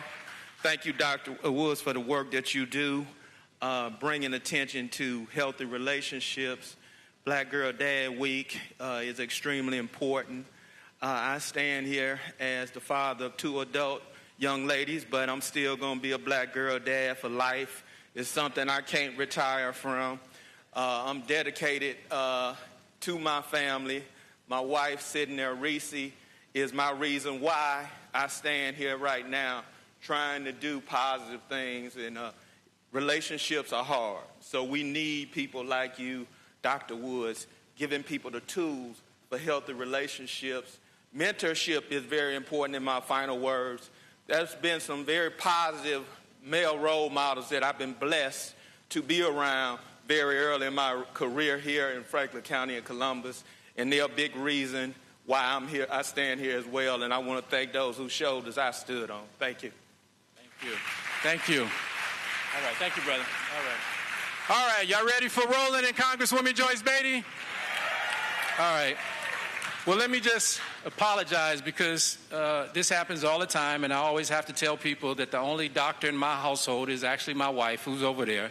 So I will have the PhD eventually, but the reality is she's the only doctor in the household as of now. So at this particular time, I want to invite a special guest to, well, actually, we're going to introduce Roland first. So if Representative Dontavius Geralds would come to the stage, we're going to introduce our panelists, and we'll be getting right into the fireside chat.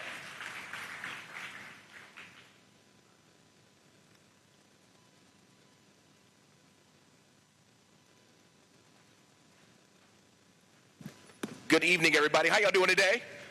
Good evening, everybody. How y'all doing today? If you can do me the first 5 seconds of my time, if we can congratulate and honor Dr. Woods and the male behavioral health for this fantastic event we about to have. Again, I think you all can do a little bit better than that, y'all.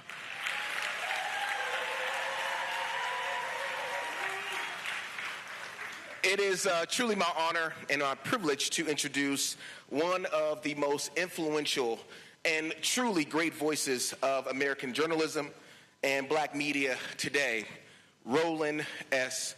Martin.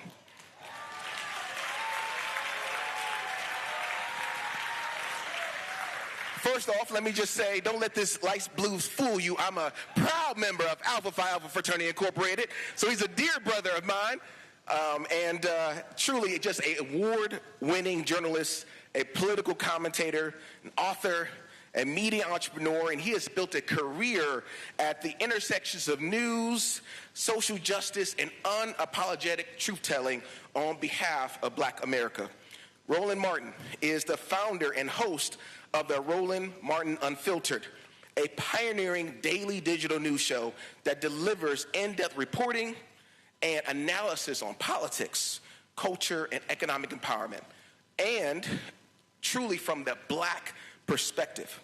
He has previously served as commentator for CNN, appearing regularly on programs such as The Situation Room, AC 360, and was the host and managing editor of TV One's News One Now and the Washington March with Roland Martin. I think that deserves a round of applause, y'all.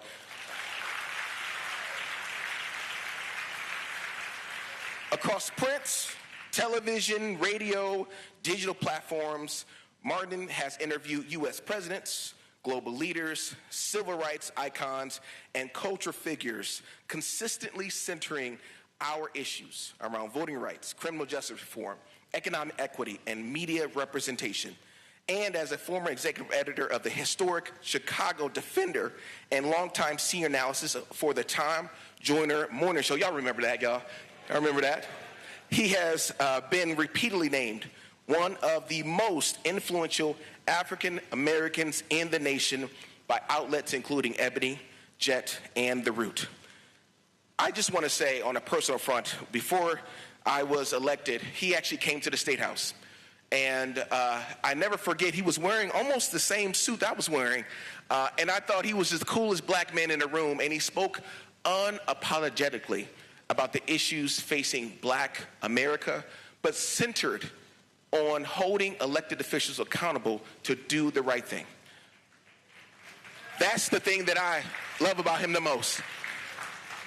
And I stand on his shoulders and the shoulders of, obviously, Congresswoman Joyce Beatty, our fearless icon of our own in Columbus.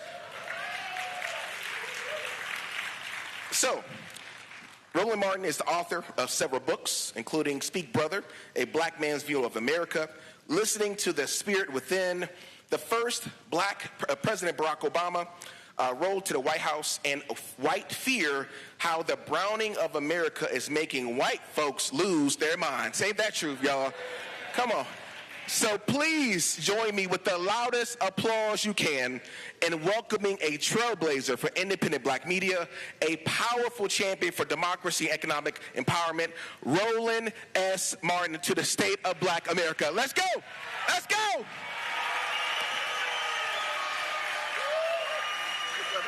Appreciate you.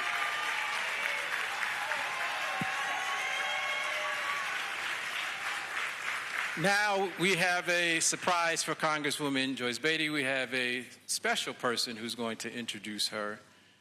that's coming up. He looks so handsome, just to let you know. So as he walks on the stage, I want you all to give a big round of applause to her grandson, Congresswoman grandson.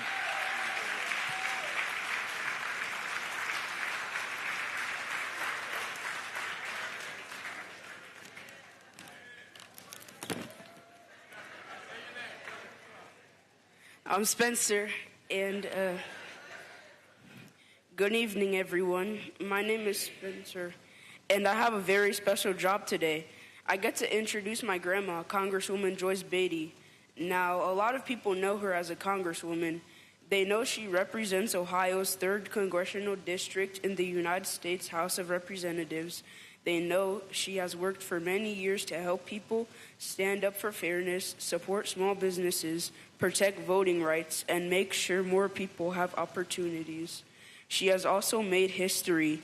She was also the first woman to serve as a Democratic leader in the Ohio House of Representatives, and she later became chair of the Congressional Black Caucus. But I know her as my grandma, and being her grandson means I know something else about her. She cares deeply about people. She works very hard, and she is not afraid to speak up when something matters. She has been a leader in Ohio and in Congress. So please join me in welcoming someone I am very proud to call my grandma, Congresswoman Joyce Beatty.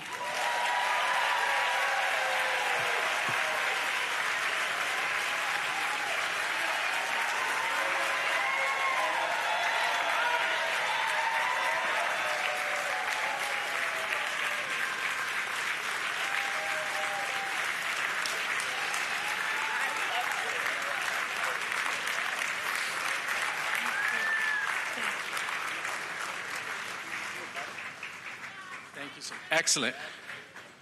Didn't he do well? All right, that's excellent. I don't think I should be in the middle. I think you should be in the middle. Okay. All right. You're just telling me what to do. All right. Thank you all for your patience. I know this is what you've been waiting for. Such a long day, I had to write my questions down, so bear with me. First and foremost, Congresswoman Beatty, we missed you last year. I am so glad that you're here. I'm so glad you're in good health. So the last time, it's been 2 years since you were here. That's right. I want to just broaden it out and just ask the question is, when you think about the current state of democracy, what are some of the great challenges or threats facing black political participation and representation today in your mind? Well, first of all, let me just say thank you, and I'm glad I am healthy and here this year. But you messed me up with my grandson. So let me just say, Spencer, thank you. I love you. And that is what this program does for young black boys. And he is a young black man, and he has gentleman skills. And he practices with my granddaughter, Leah, who is also here. So you can help black boys and black girls at the same time. Well, first of all, let me just say thank you. And it's always a pleasure to be here with my good friend, Roland Martin. When I think about where we are now and I think about the world we're in this democracy, I go straight to voting rights. And later I will connect it to everything that you stand for and everything this community needs. But let me just say to you something I know you know but worth repeating. It is so much more sophisticated now. It's no more counting jelly beans in a jar, poll taxes, and literacy tests. Now they are coming at us, and I'm going to say in 3 ways quickly. First, they're trying to make sure they dilute our representation. And that's what they've been doing in lawsuits across the country, whether it was Louisiana versus Cali, taking away Section 2 of the voting rights, whether it was then making sure that people couldn't get registered by intimidation and bullying, which we just saw here in Ohio, in Cleveland. The FBI, under this administration, raided a satellite voting registration office in Cleveland, and right here in this community came to the home of our directors and tried to intimidate them, but they were lucky that the director's husband is a brilliant young lawyer, Kyle Strickland. And so he knew better to let them intimidate him, but most people wouldn't. And then you get to the other thing that they're doing, and that's gerrymandering and redistricting, so we can no longer have representation. 2 years ago, through a lawsuit in Louisiana, we went from 1 to 2 members of Congress. 2 because we needed it. Louisiana is made up of 30% of the voting electorate are black folks. So we got 2. And just as easy as we got it, Jewel, they just took it away a week ago.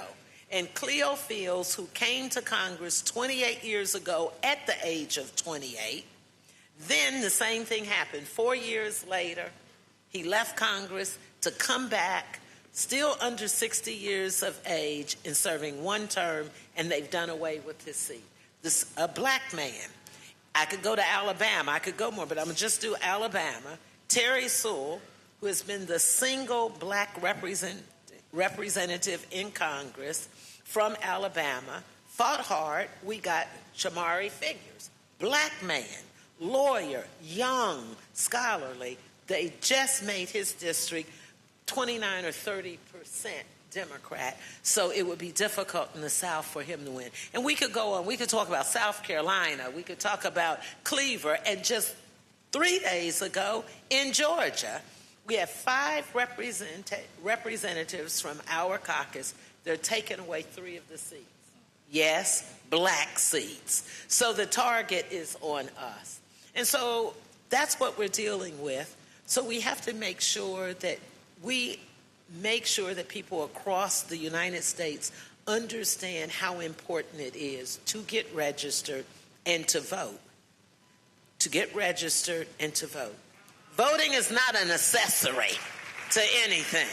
It is mandatory for us to speed up our game, because here's what we know. Right here in this community, I don't have a black district. So Ohio also could be a target. And when I ran for the United States Congress, but for the black folks voting for me, which at that time was only about 18%. And thank you, because I think I got all 18%, thanks to you all. And I was able to win by a very small margin, but it was early vote. It was black folks understanding that in this great state of Ohio, where we always said you have to go through Ohio for the presidency. Well, think about this. Prior to my being elected, in this great state, we had only had 1 black person, and each one of the 3 of them had been from Cleveland, Ohio. Coming north, coming south, we had never had black representation in Ohio but for 1 person. And when you think it started with Lou Stokes, Stephanie Tubbs Jones, Marsha Fudge, and Chantel Brown, all from Cleveland, which was 88% black. They won because when black people vote, we what? We win. And so we're part of history here in the capital city. And we can't afford to lose this by not getting registered and not voting. Anything you want to add to that question, Roland? So, always glad to be here, back in Columbus. Always good to be with Congresswoman Joyce Beatty. And so I surely appreciate coming back. Also, I'm a firm believer about speaking outside of the room. And so just like in previous years, you should be putting in your social media, texting folks if they're not here. They can actually watch this. Just simply go to my YouTube channel or our Black Stud Network app. One of the reasons why owning is so important is you don't have to ask permission.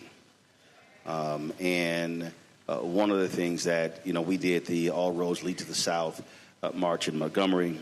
There have been other actions taking place. If you go to freedomsummer2026.com, we were there. We actually broadcast from there and streamed it to 50 other platforms because we wanted maximum reach.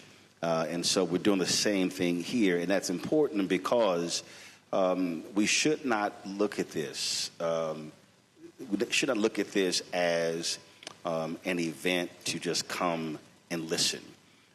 Reverend Dr. Bishop Barber and I always talk about this here.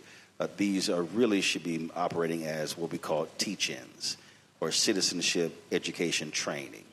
If anyone understands the history of the Southern Christian Leadership Conference, everyone talks about Dr. King, Ralph Abernathy, but the reality is you could not even join SCLC unless you actually went through the citizenship education program of Dr. Dorothy Cotton. That is critically important because they actually did full assessments. Did you fully understand nonviolence? Did you understand what they were working on? And I believe one of the greatest problems that we have today, all across this country, pick a state, pick a city, pick a community, is that we have completely abandoned and abdicated education. And what I mean by that is political education. Political education ties to economic education.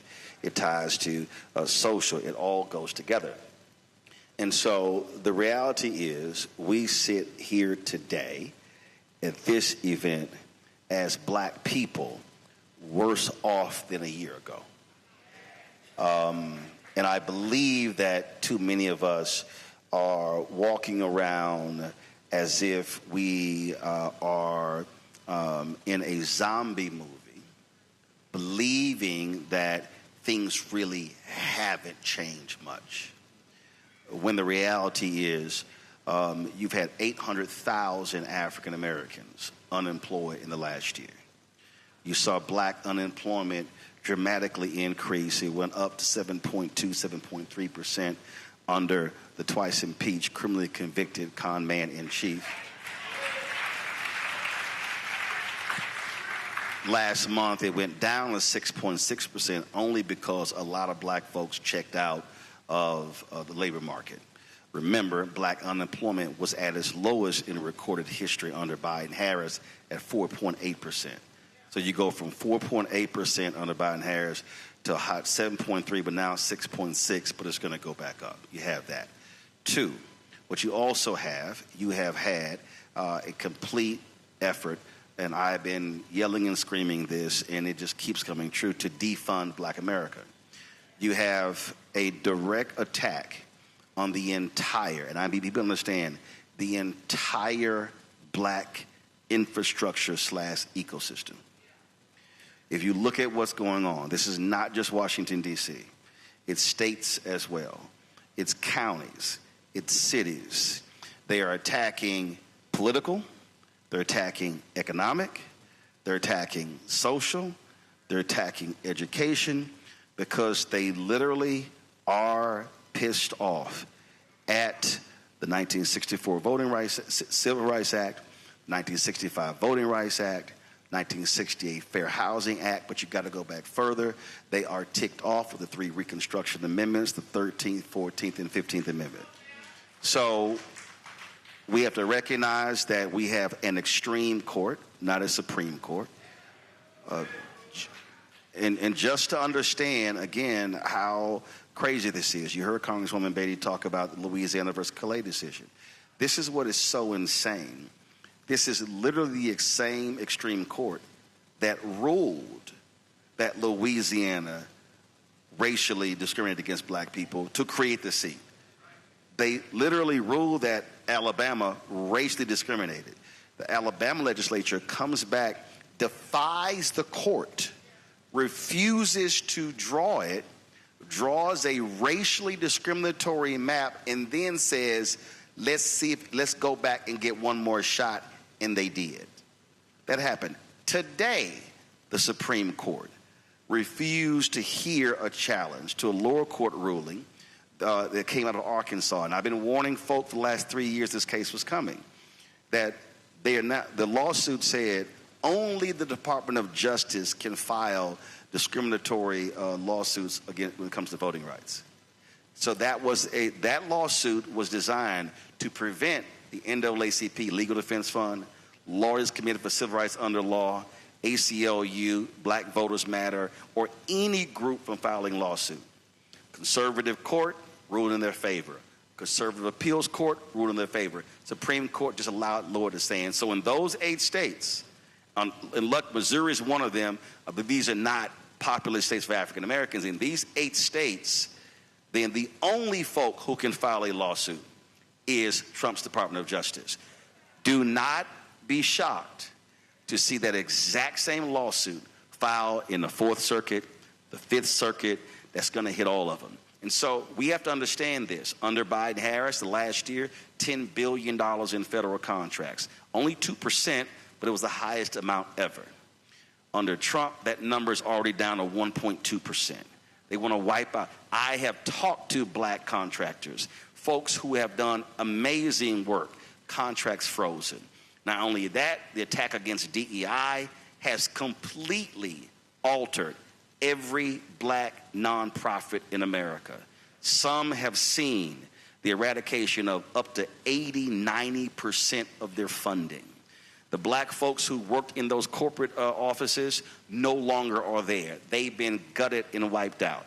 Corporations today are completely afraid to fund black events because the Trump administration is so devious and so evil that let's take telecommunications companies. His FCC, they literally look at the list of all the things that these companies are sponsoring. And if they see black, Latino, if they see Asian, if they see female, they say, you got to cut all that out or we're not going to approve your mergers. We're not going to approve your acquisitions. That's Brendan Carter, FCC chair. So you've never had in American history where an occupant of the Oval Office, because I will never, ever give him the title of president. You have never, ever had an occupant of the Oval Office use the power of the office to attack, demean, degrade, and target corporations, law firms, nonprofits. This entire national ecosystem is afraid of this man. And the problem is we have too many people who are afraid to challenge him, afraid to call him out, and we know he can't stand her because out of all those damn people sitting on the board of the Kennedy Center, she was the only one that filed the lawsuit. One, and they are so childish that if you drive by the Kennedy Center, they have a massive tarp covering up the name because he's so mad that they take his name off the building. We need to understand the level of evil. And the last thing I'll say this here. The New York Times just reported Pete Hegseth is so racist. He is so racist that he is personally removing black generals, women generals from being promoted because he said they supported diversity. He just removed a black man from being appointed, and the review board picked his brother, number 1, and chose a white man who was number 3, but they have the audacity to talk about merit. We need to realize that this is Jim Crow 2.0 right now, and too many of us are not acting like it. You know, I'm actually feeling like I just want to get out of the way and let these conversations, but... I told you to throw them questions out. Right. So, Congresswoman... You know, I'm going to make some comments to say thank you. So 100%. So, Congresswoman, please feel free to, sort of add on to that. But I'm specifically interested, since rolling with national, anything in Ohio that makes you want to talk about the specific challenges and opportunities. You mentioned, for example, what happened in Cleveland. Is there anything that you see that specifically might be something we need to pay attention to about what will be happening here in Ohio moving forward, specifically in the next 2 or 3 years? I think if we go back to what Roland says, it all relates to Ohio. When you look at, let me thread the needle for you. The reason it's important for us to register and vote, because you get the outcomes of who you elect. And so when you want to talk about our black little boys and girls and them telling them that they can't read books like Amanda Gordon, Toni Morrison, First Lady Michelle Obama, because they don't want them to have the hope or the knowledge of seeing that they can be what we know they can be. If you want to talk about health care, but for President Obama, we would not have had the Affordable Care Act. Young college kids wouldn't have been able to stay on their parents' insurance over 26. And everybody in this auditorium wouldn't have been insured because we've all had a pre-existing condition. If you've had a cold, your tonsils out, stitches, a baby, everyone has had a pre-existing. So it's important when you think about education, health care, mental health, when you talk about wealth and economics, it's all on who you elect. And if you elect people because they're popular or they give you a great speech, then you're getting what you deserve. You have to have somebody that's going to give you hope, somebody who is unapologetically black and not afraid to say it, but someone who can dance and walk in every room. Because let me tell you, I left Columbus, Ohio, went to Washington, D.C., to fly to Montgomery, to Birmingham, to be with you in Selma. And let me tell you why it's important. Because we control the federal budget. And when we have dollars, whether they are through the DNC, whether they're through the DCCC, it's important for you to elect people who understand that we need people like Roland Martin to be able to get funds. And then don't talk about it if somebody says, oh, they gave Roland $10 million, which he didn't get and should have, then we should not be saying that's too much. So this is what I want you to stop doing. If a brother has a salary that seems like a lot and he got it, you ought to be saying, thank God, because little Spencer can now get twice that much. Dr. Angela Price can be able for her program to get 3 times that much. And it is so important for us to understand our history. We went to Selma because it was important for us to be there for the voting rights. It was important for us to be there because of John R. Lewis' Voting Rights Act. It's important for us to know what we're fighting for in Ohio. Because if we lose in Ohio and we lose in the Midwest, we'll lose in the West and we'll lose in the South. We have to go back and do what I call old school, new school. Old school. We have to march. You can't talk about it's too hot. People walked for miles in suits and ties and dresses and hats and purses so you could sit your behind in the Lincoln Theater. And so you could elect me to go to Congress. So we have to speak truth to power. And we have to not be afraid, but we also have to have hope. And that's what my lawsuit was about. Now, let me just tell you, I know you know your history, so you know who Ruby Bridges is. When I walked into that meeting, which was not held at the Kennedy Center, and I had vowed that I would not go to the White House ever again while Key was president. But the day he changed the meeting to the White House so it could be on his turf, 41 board members showed up, and no one was in that room that looked like me. And so when the lady sitting next to me, she said, oh, I'm sure you're angry, because we had filed the first of 3 lawsuits. And we won on the first lawsuit. The first lawsuit, I went in with security, sat in the middle seat, and the man chairing the meeting said, by the federal court's ruling, she has to have equal time to speak. She has to be allowed to dissent if she wants to, but we didn't ask for me to vote because we knew we would lose on that. We knew they would all vote against me voting because they had muted my microphone. They picked the wrong sister for that. They picked the wrong sister to mute me and tell me I couldn't speak.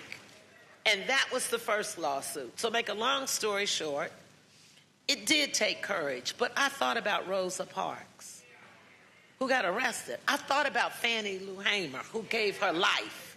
I thought about that 9-year-old Ruby Bridges. And when my turn came, I did what my communications director sitting there going to tell me, straighten up your posture. Throw your back and your head up and look him in the eye and say, truth to power. And I was so proud that I was the only person to say, this is wrong because it's unlawful.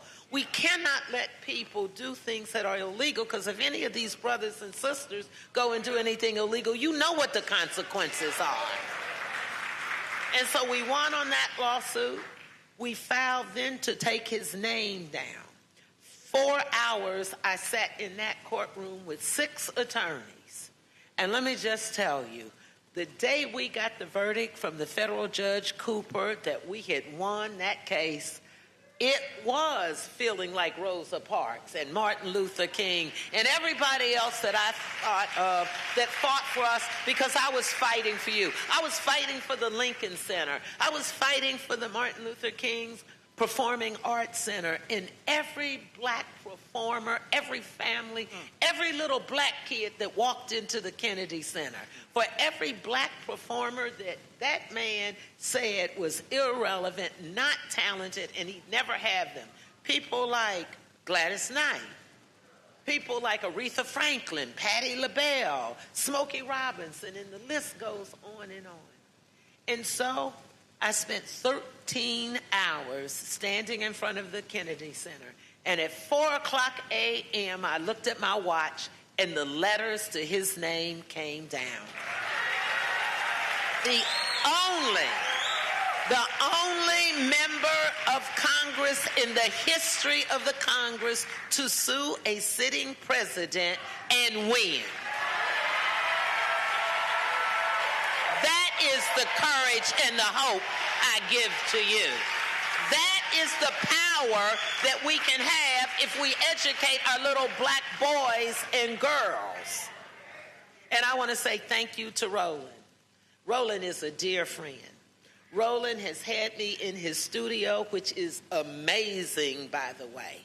And we have covered things when others were there standing with that man that's in the Oval Office. We were in Roland's studio educating the American people. So I want to say thank you to you, Jules, for having the confidence and the courage to let us speak truth to power.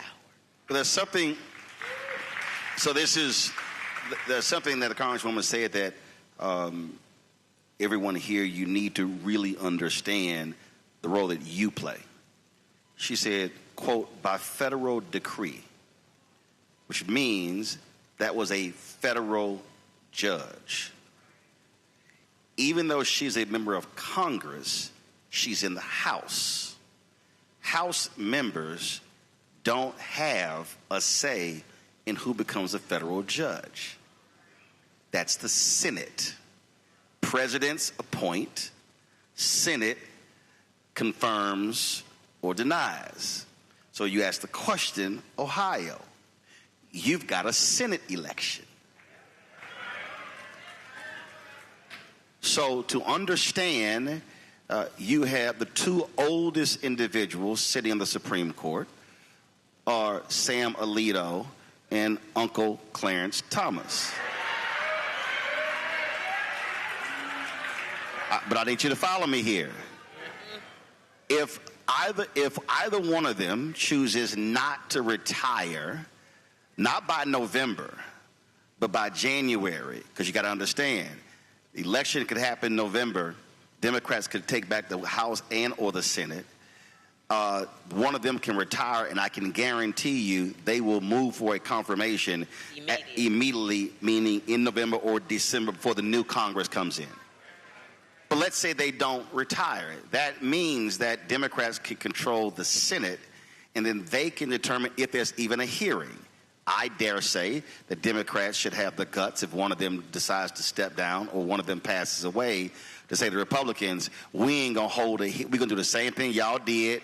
That's right. To Obama and Merrick Garland. But again, you have a gubernatorial race.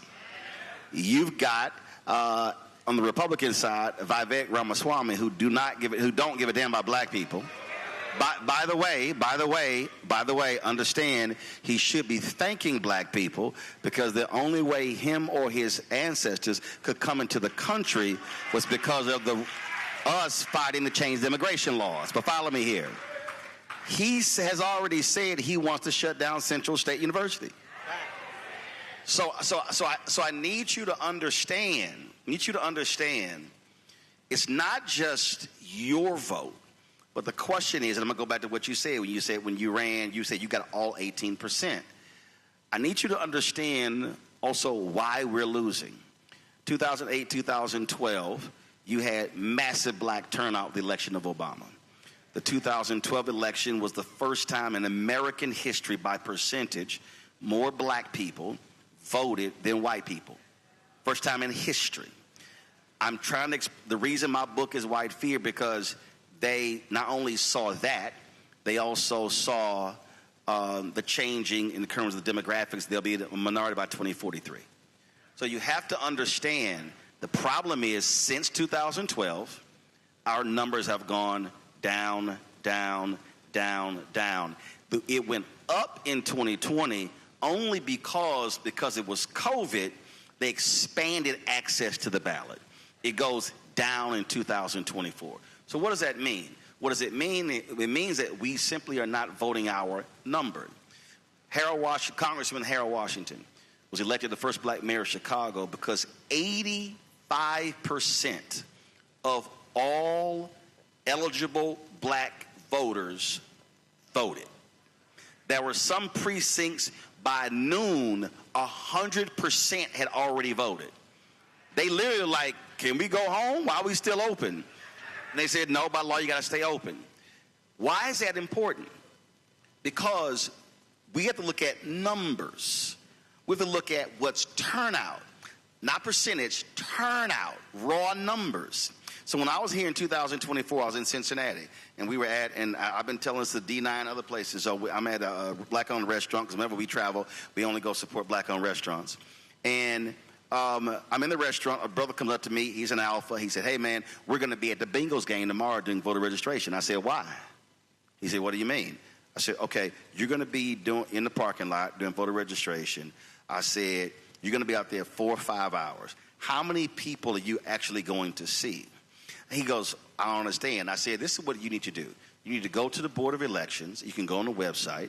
You need to pull the 5 or 10 largest black voting precincts in Cincinnati. Then look at the last state election and the federal election to see how many people in each precinct were eligible to vote. Then look at how many were registered. Then look at how many actually voted. That's your low-hanging fruit. And then what you do is go door to door in that precinct. I said the amount of time you're spending at a game means nothing. You could literally be impacting 200, 300, 400 in these precincts. The reason Trump controls the House is they won the House in those races by a total of 7,000 votes. See, we keep thinking this is no. 7,000. They have what, a 1 or 2 seat majority. 7,000 votes was the difference in them controlling the House. When you start looking at numbers, a black woman would be the Supreme Court Justice in North Carolina, Sherry Beasley, if she had gotten 402 votes. She lost by 401 votes. You just had an election in Florida. A Democrat was elected mayor in one of the cities there, won by about 12 votes. What you're seeing in Virginia, I think in 2018, there was an actual tie between the two candidates. The name had to be pulled out of a hat, and not only did that determine who won, that also determined who controlled the Senate. So that pulling them out of the hat controlled the entire, who controlled the legislature. So why is that important? We're not voting our capacity. Who votes the most? If you're 65 or older, raise your hand. You are the highest voted. You turn out more than anybody else. If you're 55 to 64, raise your hand. You're number 2. If you're 45 to 54, raise your hand. You're number 3. If you are 35 to 44, raise your hand. All right? Now I want y'all to turn lights up, please. No. Follow me here. Follow me here. Again, 65 plus, raise your hand. Okay? 55 to 64, raise your hand. 45 to 54, raise your hand. 35 to 44, raise your hand. All right. No, hold up. Follow, I'm going somewhere. 28 to 34, raise your hand. Okay, hold up. Wait.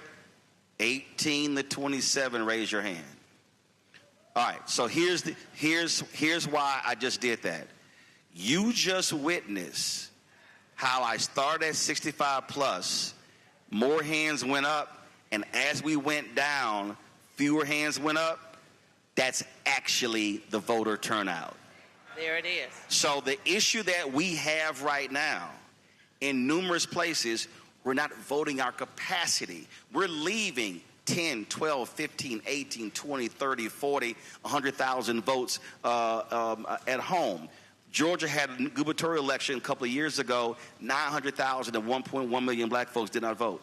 616,000 North Carolina did not vote. So our issue is we have power that's untapped. We have power that we're not accessing. And what we're doing is we're waiting for somebody else to go do the work, when that is not how we're going to change this. And so we have the ability. What should be happening now, this is June. You've got July, August, September. You should be in what I call the inform, educate, enlighten, and empower stage. There should be every week somewhere in Columbus, Politics 101 at a church, at a community group.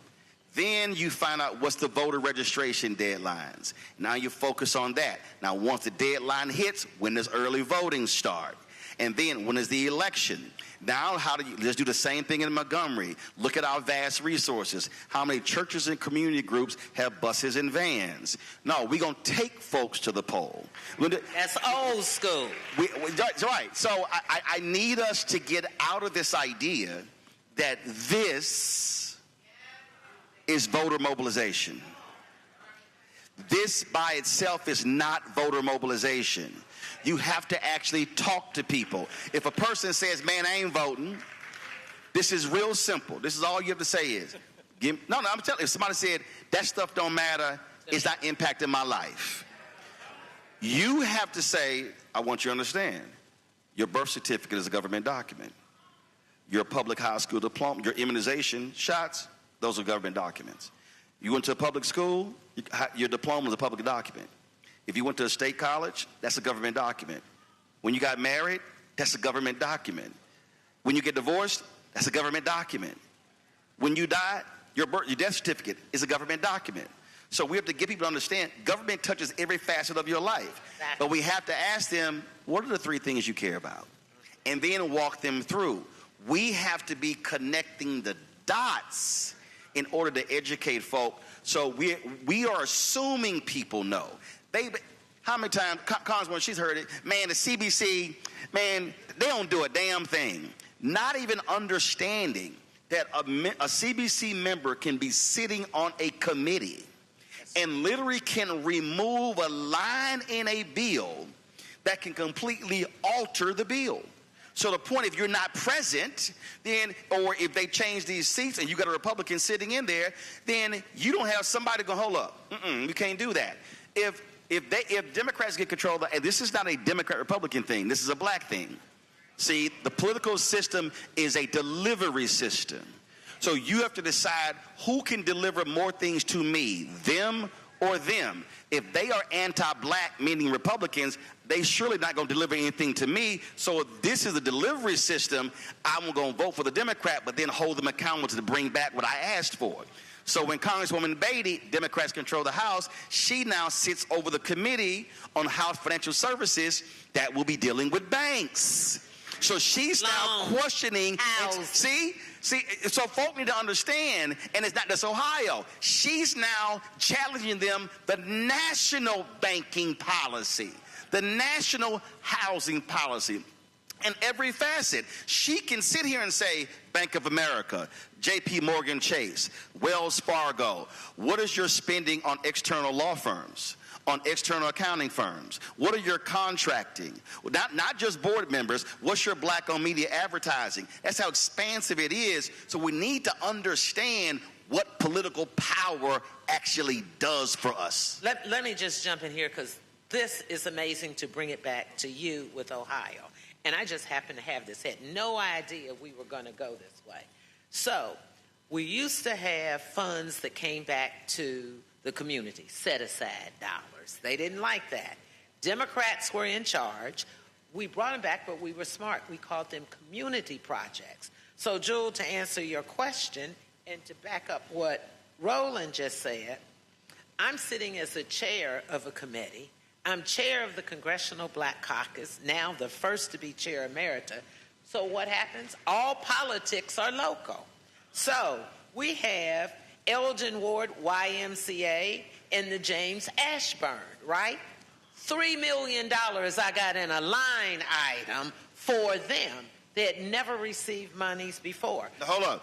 Meaning you inserted that into the bill for Ohio and Columbus, Ohio. It gets better. Black man runs Columbus Metropolitan Housing. $1 million in community. The Family Health Center with Dr. Mohammed and Jackie Woodard. Black people leading it. $750,000. Mental health. To our local mental health with Erica Clark, $1 million. Ohio Health to Karen Morrison, $1 million for mammograms. I got more than $20 million for Columbus, Ohio. They're attacking a black mayor in Whitehall, Michael Bivens. So last week, I got him $2.5 million. That's what it means when you vote and you educate your community.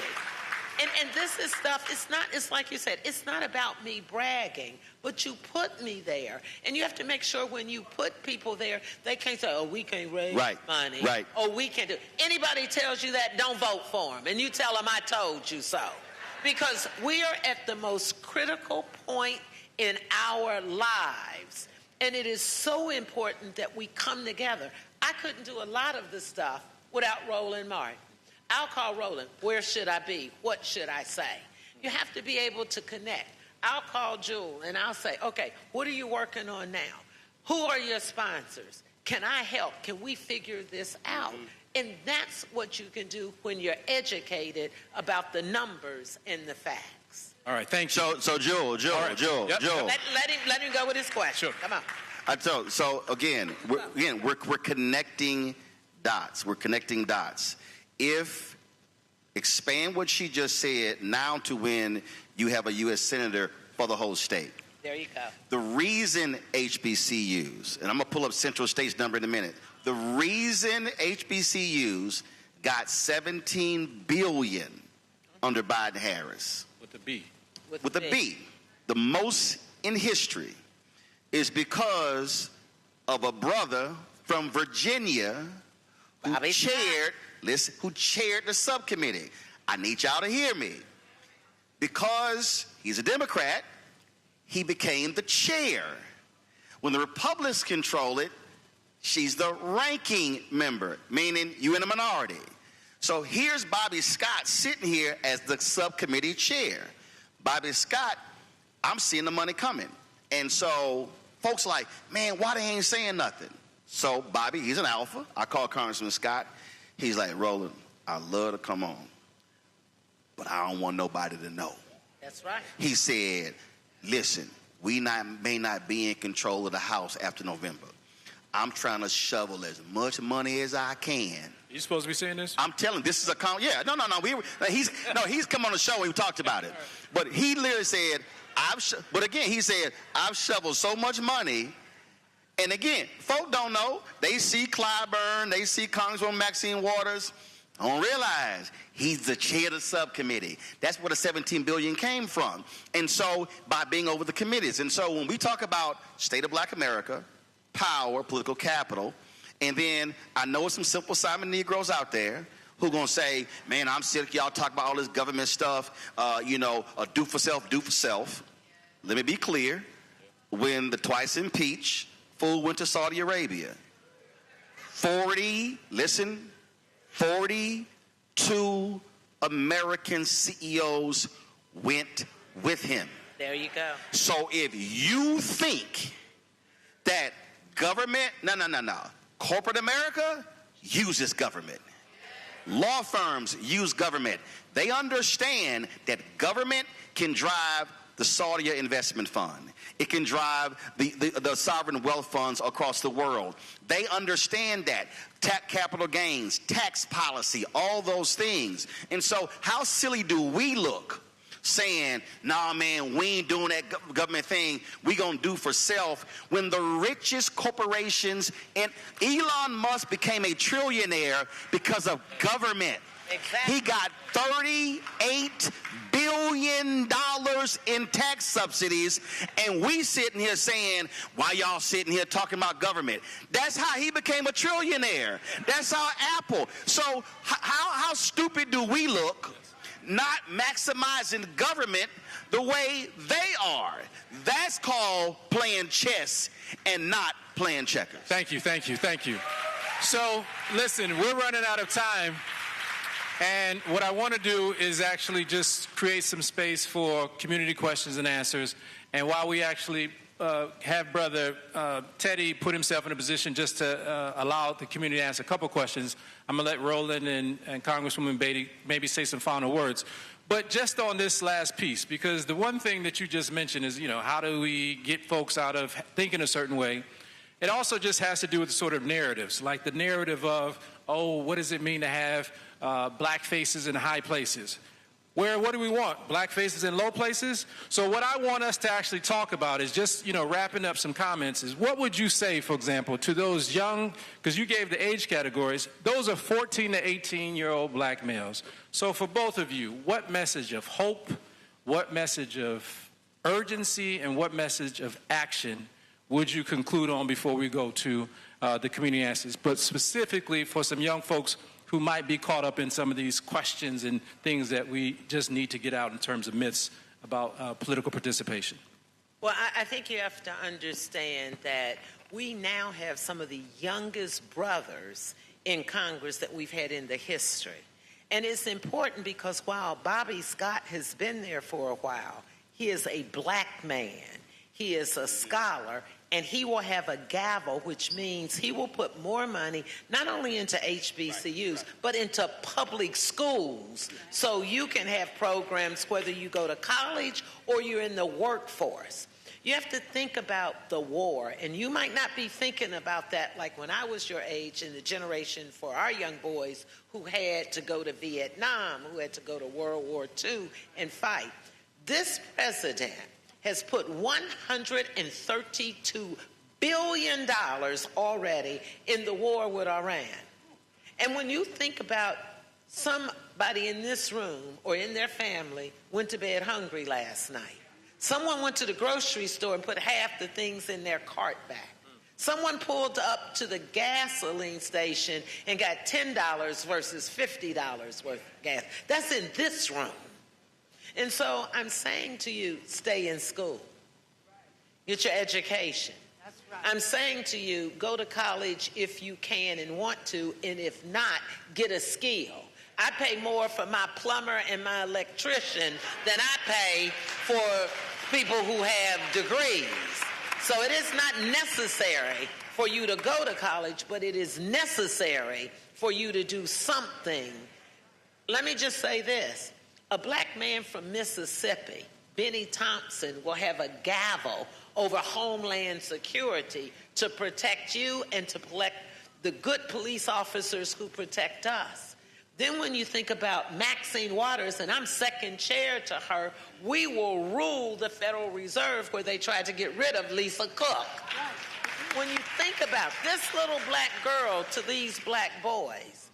I'm sitting in the United States Congress, been to more than 32 countries, flown on Air Force One more than I can count. I would have never thought that possible.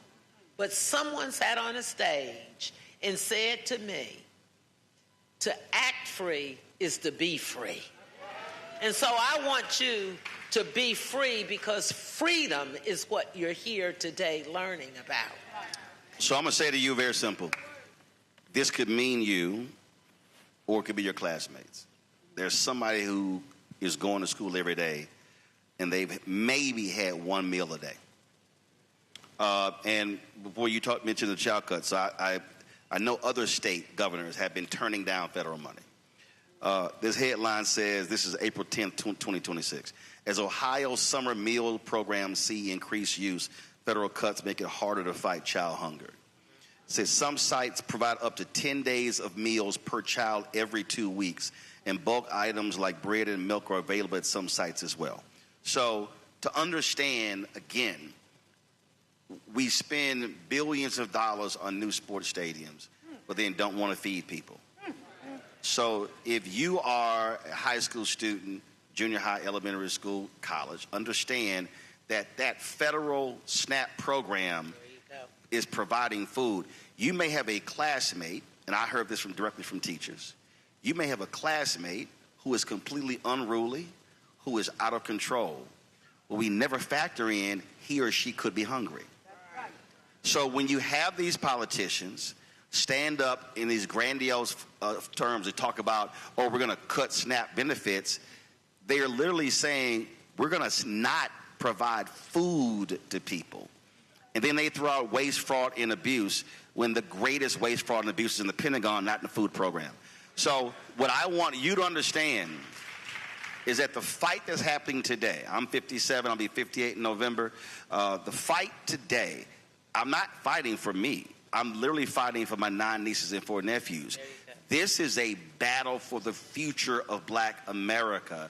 And I'm telling every single one of you, and I'll be very specific, Republicans today, and there are a few good ones, not many, but Republicans today across the board do not care about the future of black America. This is a war we are in. We have generals who are providing battle plans in this war.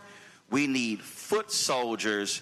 And as I look at every single one of you, there were kids your age who were there in Birmingham, who had those fire hoses and dogs turned on them. There were kids who marched in Selma, who marched other places. This is a war where we need everybody on the battlefield. Let me just say one quick thing that's important to Ohio, based on what you said and how important it is to vote, and how important it is as young folks for you to vote. A black woman, a young black woman, younger than you, from Ohio, is the #1 person running to have the gavel in the chair of agriculture. Congresswoman Shontel Brown, because of listening to people like us, she has the courage now. She is not next in line.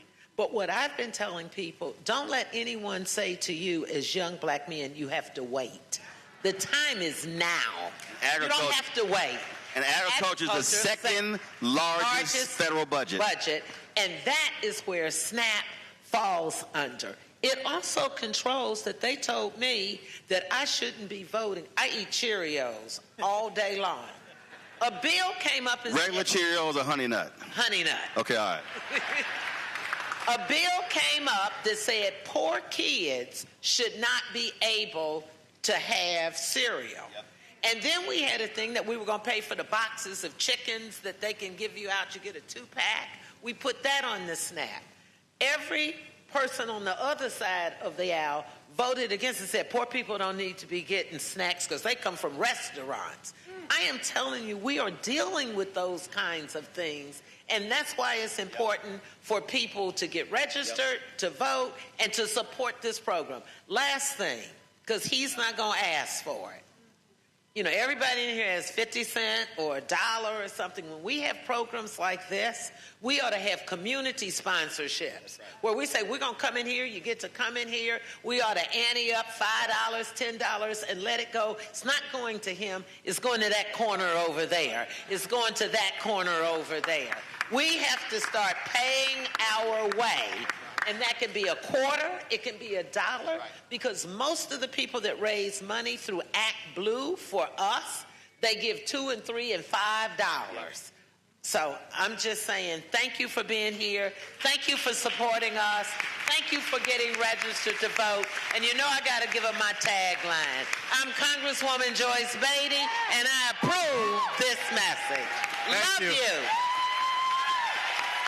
Thank you. So I appreciate your time, your patience, and the reality is we don't have as much time for community actions, but let me just say two things. One, Roland has been kind enough to come back here year after year, in part because we support this fearlessness that, you know, there's a common thread with these two people on this stage, right? And we need to support him. So the donations that we're asking for are actually for the Black Star Network and for Roland Martin, so not for male behavioral health. So please scan the QR code. Please donate to the Black Star Network. At this particular time, we're going to take questions, and I'm going to ask you to make a quick comment, 30 seconds, question or a comment, not, you know, a dissertation. And if you go long, I've asked Brother Dami to hit you with some nice little interruption music, which will be... All right, so if you go a little bit longer, you're going to get hit with that. So we got Brother Teddy. Yes, go sir. ahead. All right, we got Mother Sherry Smith from Columbus, Ohio. Y'all give it up for Mother Sherry Smith right here. All right, she been standing waiting on you, Congresswoman. All right, Mother Sherry. Okay, thank you. I'm a volunteer with the Ohio Organizing Collaborative, and OOC is the organization that was attacked in Cleveland. Our organization has been fighting for black folks to get registered to vote, and I am proud to work with them as a retired volunteer. The other thing is we have started a group here, part of OOC, called Parents United for Public Schools. We call it PUPS for short. I have been begging, I can't even say it louder, begging people to please get involved, please help. We're trying to help make sure that public schools continue to get funded. Our Ohio legislators, mainly Republicans, have snatched $50 million from Columbus City schools, which are mainly black and brown children. I have to thank you, Representative Beatty. You have been doing so much over the years, and I'm so proud of you. But I am asking our community to do more. I can't. Thank you so much. No, hold on. Thank you. Wait. Let me ask you a question. Yes, sir. How many people are in your organization? In terms of the total organization, as I said, I'm a volunteer. No, I got it. But in terms of like our Parents United group here, I run the east. I'm doing the east side. Just give me a number. I would say right now it's about 12 people. Okay, hold up. Okay, so I want you, your next meeting, I want you to ask those 12. Yes, sir. To each personally to bring 2 to the next meeting. And we've been doing that. Right, but follow me here. Yes, sir. What we're doing is we're hoping folks show up. Yes. If you do that over a period of 2 to 3 months, you will go from 12 to 48 to 60. This is about a collective action. And so that's how we also have to be moving and operating in terms of challenging folks to say, hey, all I want you to do is just bring 2 people. Now, here's the deal. If those 12 don't bring 2 people, that means they're not serious about advancing the agenda. Yes. So challenge those 12 to bring 2 to your next meeting. Okay. And then you're going to see how you're going to multiply your folks who are joining. Let me just say this to you. Thank you. Last week, and Jewel attended, we brought Prentice Haney in from OOC, Kyle Strickland, and we brought a group of people into my office so we could educate people. Many people didn't even know about OOC. So to Roland's part, you can ask us to help, but you've got to educate more people about who you are so they'll know to help. Thank you so much. Thank you. Thank you. Next God question. bless. And we're going to ask it to be more of a question than a statement about a number of different things. So, David, hold the mic. Hold the mic. You got it. Hold the mic. All right, we got Thank you very much. Councilwoman Letitia Hall. No, excuse me, Councilwoman Letitia Null. Hi. Give him the mic. Give him the mic. You gotta hold it. Put your hands down. Don't ever let go of the mic. There we go. All right. Letitia Null, Councilwoman in Woodmere, Ohio, near Cleveland. Soror, Roland, I thank you all. I thank you for being here. In Cuyahoga County, May 5th, we had 22% voter turnout. In Woodmere, I live 1 square mile, 55% African American, where there is high voter registration but low voter propensity. What are 2 or 3 strategies to improve voting with those black voters who have low voter propensity in other major areas where money is not an issue? First, have you pulled the data? Yes. Okay. Second of all, what are the institutions in those individual precincts? And third, do you have a coordinated campaign that's going to ward sites and going old school, knocking on doors with registration forms? So if you have church partners, ask that church to say, I want you to draw a 0.25 mile radius around your church, and I want those folks to knock on those specific doors. And then you have to be tracking that. So you're tracking how many doors knocked, how many times they've been touched. Bishop Barber said Republicans touch their voters 12 times. Democrats touch their voters 4 times. That right there is the difference in terms of, because you got to be able to touch them. So take your group, whatever your organizing group is, and now plot your map to say we're going to hit these number of doors, these streets, these blocks, these precincts, in order to be able to drive that number up. Thank you. Thank you. Just a couple more questions. I apologize. We want to be respectful of people's time. So, next. All right, we got this young man right here, Mr. Michael Stevens Frazier. Mr. Michael Stevens Frazier. All right. I'm here with the Ubuntu Summer Institute, and we are currently looking at some 100 acres of land because we want to be the first to establish a all-men's boarding school in the state of Ohio. And my question to you is, what are some ways where we could get the community to kind of back up and truly support this so we can allow this to come into fruition? You say looking at 100 acres of land, meaning you're looking to acquire. Yes. Have you established what the price is? I believe that we're in the works of talking about pricing and just getting everything established overall. Gotcha. So the next thing is you should be looking at doing a community investment fund to actually acquire that. You got massive platforms out there, whether it's GoFundMe or other platforms where you can actually raise capital to actually do that. We complain about gentrification, but we got to realize that land is available. We simply aren't pooling our resources together. And so if you first establish what the cost of the acquisition is going to be and then begin to put that together, driving that website, I wouldn't be surprised at all that you would get support from around the country. Right. But you have to put that together and then put that on that site and now give people an opportunity to be able to invest in your vision. That's, to me, what a lot of people are doing right now. Understood. I appreciate you. Last question. All right. Unfortunately, last question. Mr. Takia Lowry. First, I just want to thank you, Joel Woods. I remember that name. I remember you, too. Thank you for your counsel and your information. And also thank you, Congresswoman Beatty, for your representation. Thank you, Roland Martin, for your information that you brought to the black community. I want to know, what can we do with regards to what DOGE has done to decimate the black women that have been in the workforce, working for the federal government? How do we reverse some of this damage that has been done to our community in the short 2 years that this man's been in office? Can this be undone, or are we looking at a 50-year generational fight? It can definitely be undone, and it's going to go back to the first thing.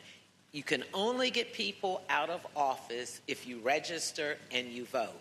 And history is at a time of repeating itself. There's no way that we should not take back the House. We'll have the first black man to be Speaker of the House, the third most powerful person in this country, Hakeem Jeffries. If we do what Roland and others have said and we take back the Senate, Ohio will make that difference. And the way it works is 2 years from then, we will have a presidential election. And if we then, as history tells us, it should be a Democrat, we will then have a different administration who will restore everything that's done.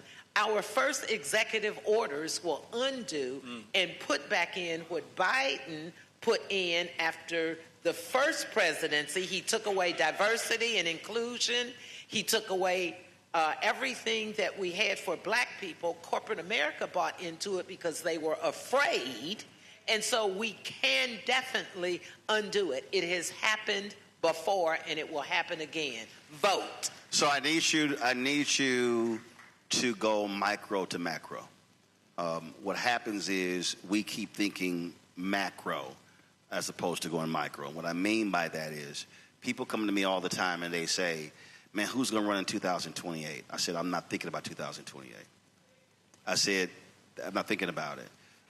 2 days after the election, black people were mortified, were angry and upset that Vice President Kamala Harris lost.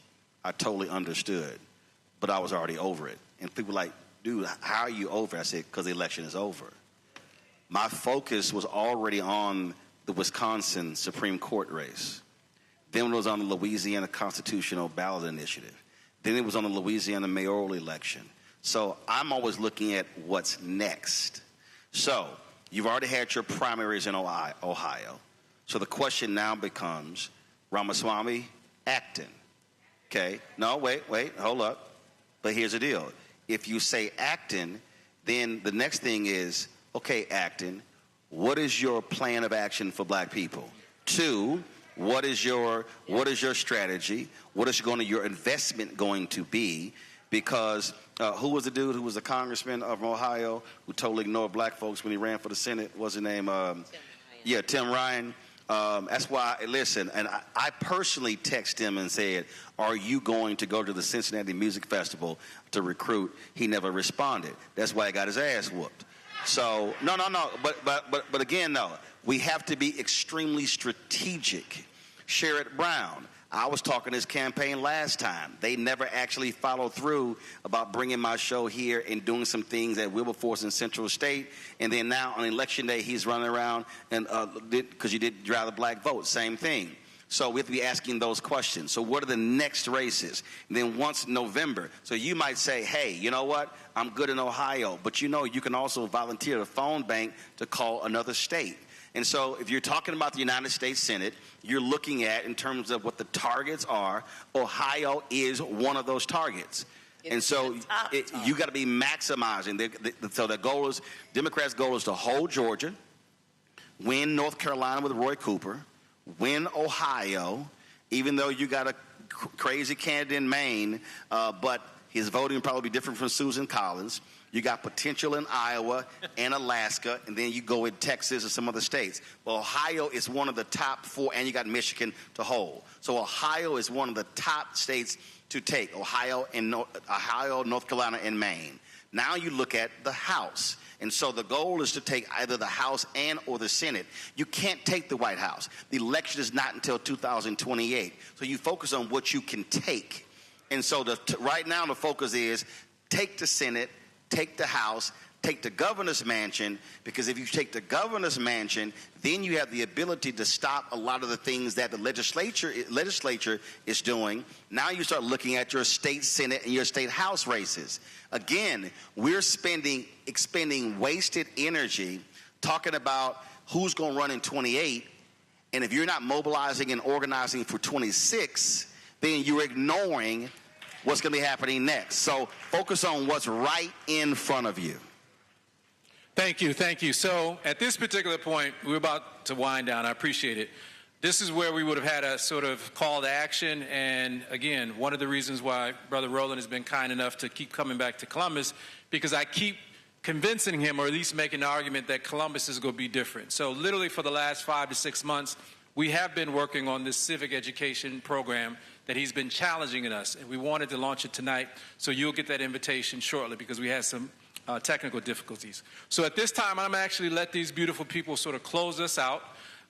Before I let them close out and have the final word, I'll also mention that Roland will be happy to sign a couple books before he leaves us. I'm going to actually ask you all again to donate before you leave. And I'm also going to remind everybody that this is an entire week, right? Tuesday, Wednesday, and Thursday, marriage and family therapy in the black community. Friday, a call to men. Saturday, Black Father-Daughter Dance. And Sunday, Black Love and Date Night.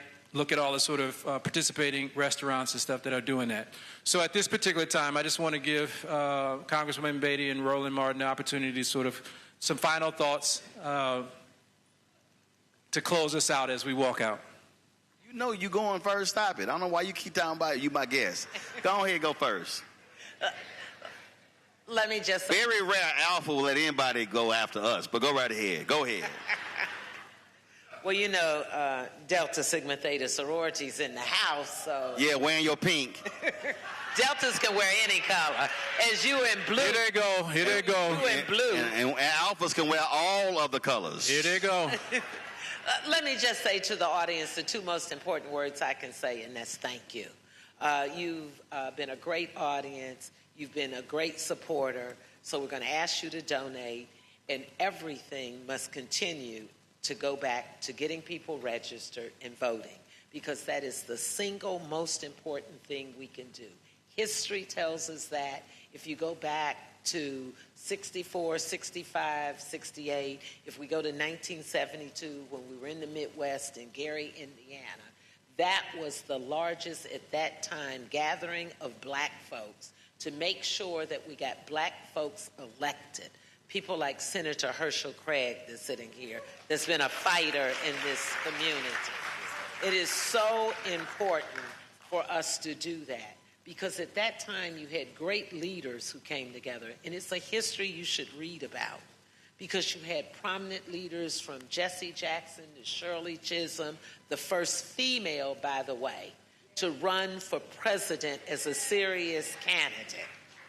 The only female as founder of the powerful Congressional Black Caucus, which was founded the year before that.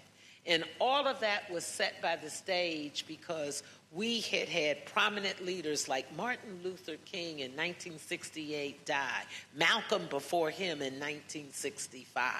And I tell you this because young people need to know our history.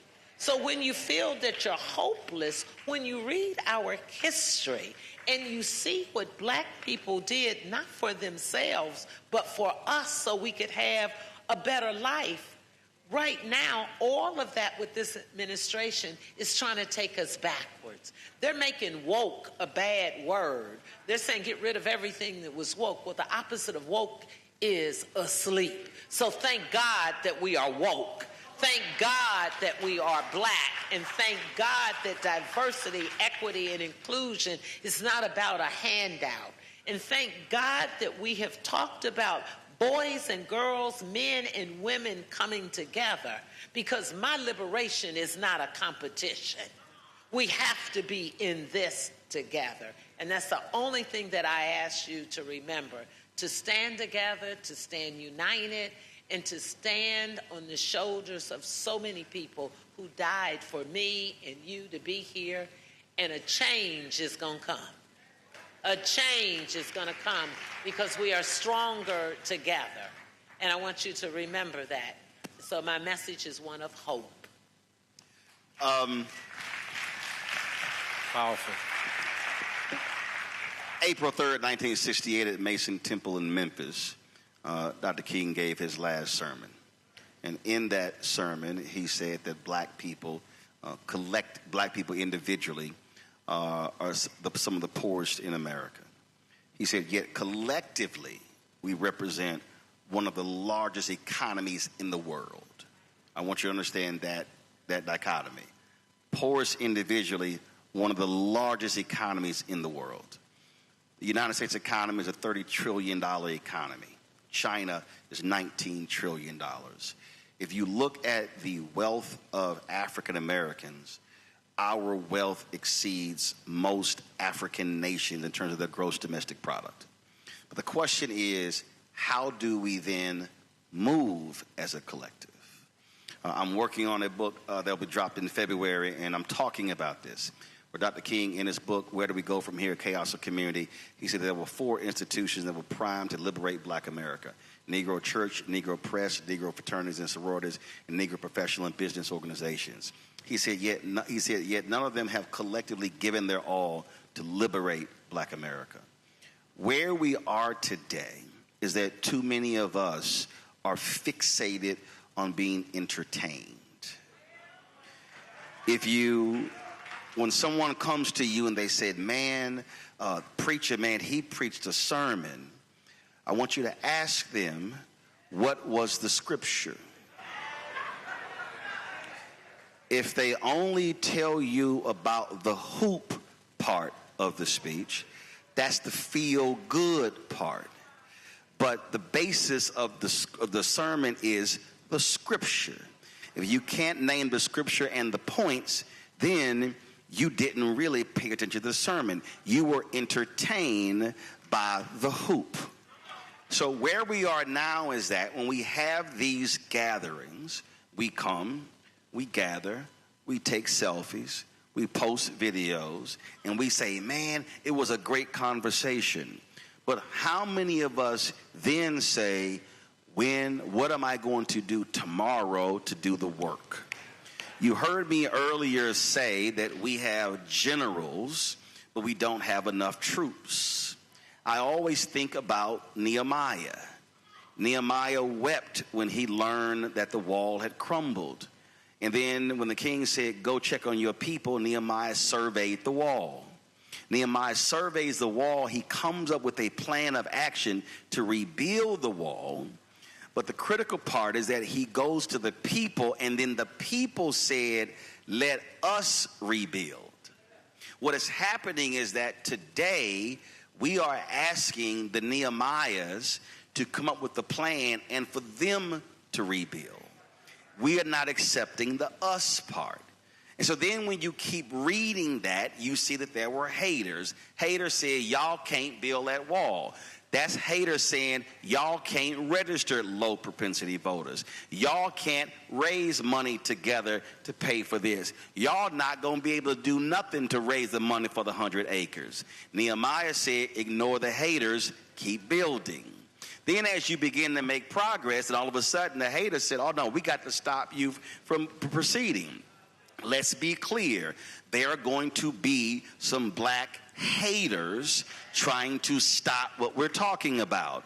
Those black haters will be Democrat or Republican. Those black haters will be male or female. It does not matter.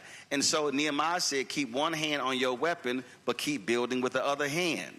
The beauty of that, and there are people talk about Nehemiah, they get excited because the wall got rebuilt. No, I get excited because the book lists the names of the people that built the wall. What I'm saying to you is this here.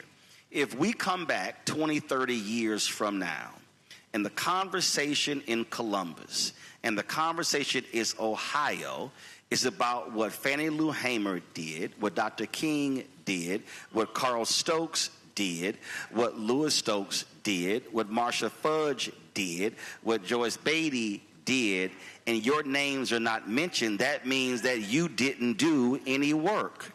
The challenge for this generation is whether or not your names today will be called tomorrow, or will people tomorrow completely skip over this generation? Too many of us are not committed to the work. We want the attention. We want the acclaim. We want all of that, but none of that stuff happens without the work. Your homework, your challenge now is, what am I individually going to do leaving here? When I go back to my sorority, my fraternity, my men's group, or whatever group I'm in, how am I going to grab them and say, you in this? Okay, what you going to do? And what you going to do, what are you going to do? Because that's the only way these things happen. One person can't do it all.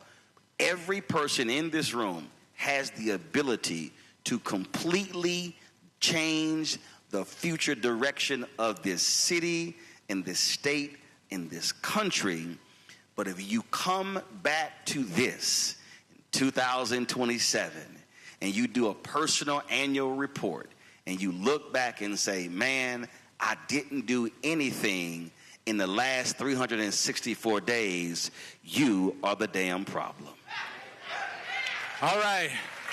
You're excited about doing your personal annual report for 2027? All right, we want to thank you all for coming out. As I mentioned, there will be just a limited number of books available for signing and purchase. For those folks interested in getting that, we're asking you to go out that door. Last round of applause for Roland Martin and Congresswoman Joyce Beatty. Thank you all for coming out. We'll see you at all the other events throughout Black Girl Dad Week. Dami, go ahead and hit them. And hold on one second. Congresswoman Joyce Beatty, we want to... Congresswoman, she can't hear me. All right. We just want to give you this award. Brother, again, this was the Bell Hooks Award, showing this love for both black men and black women. And let me put this down and get a hug.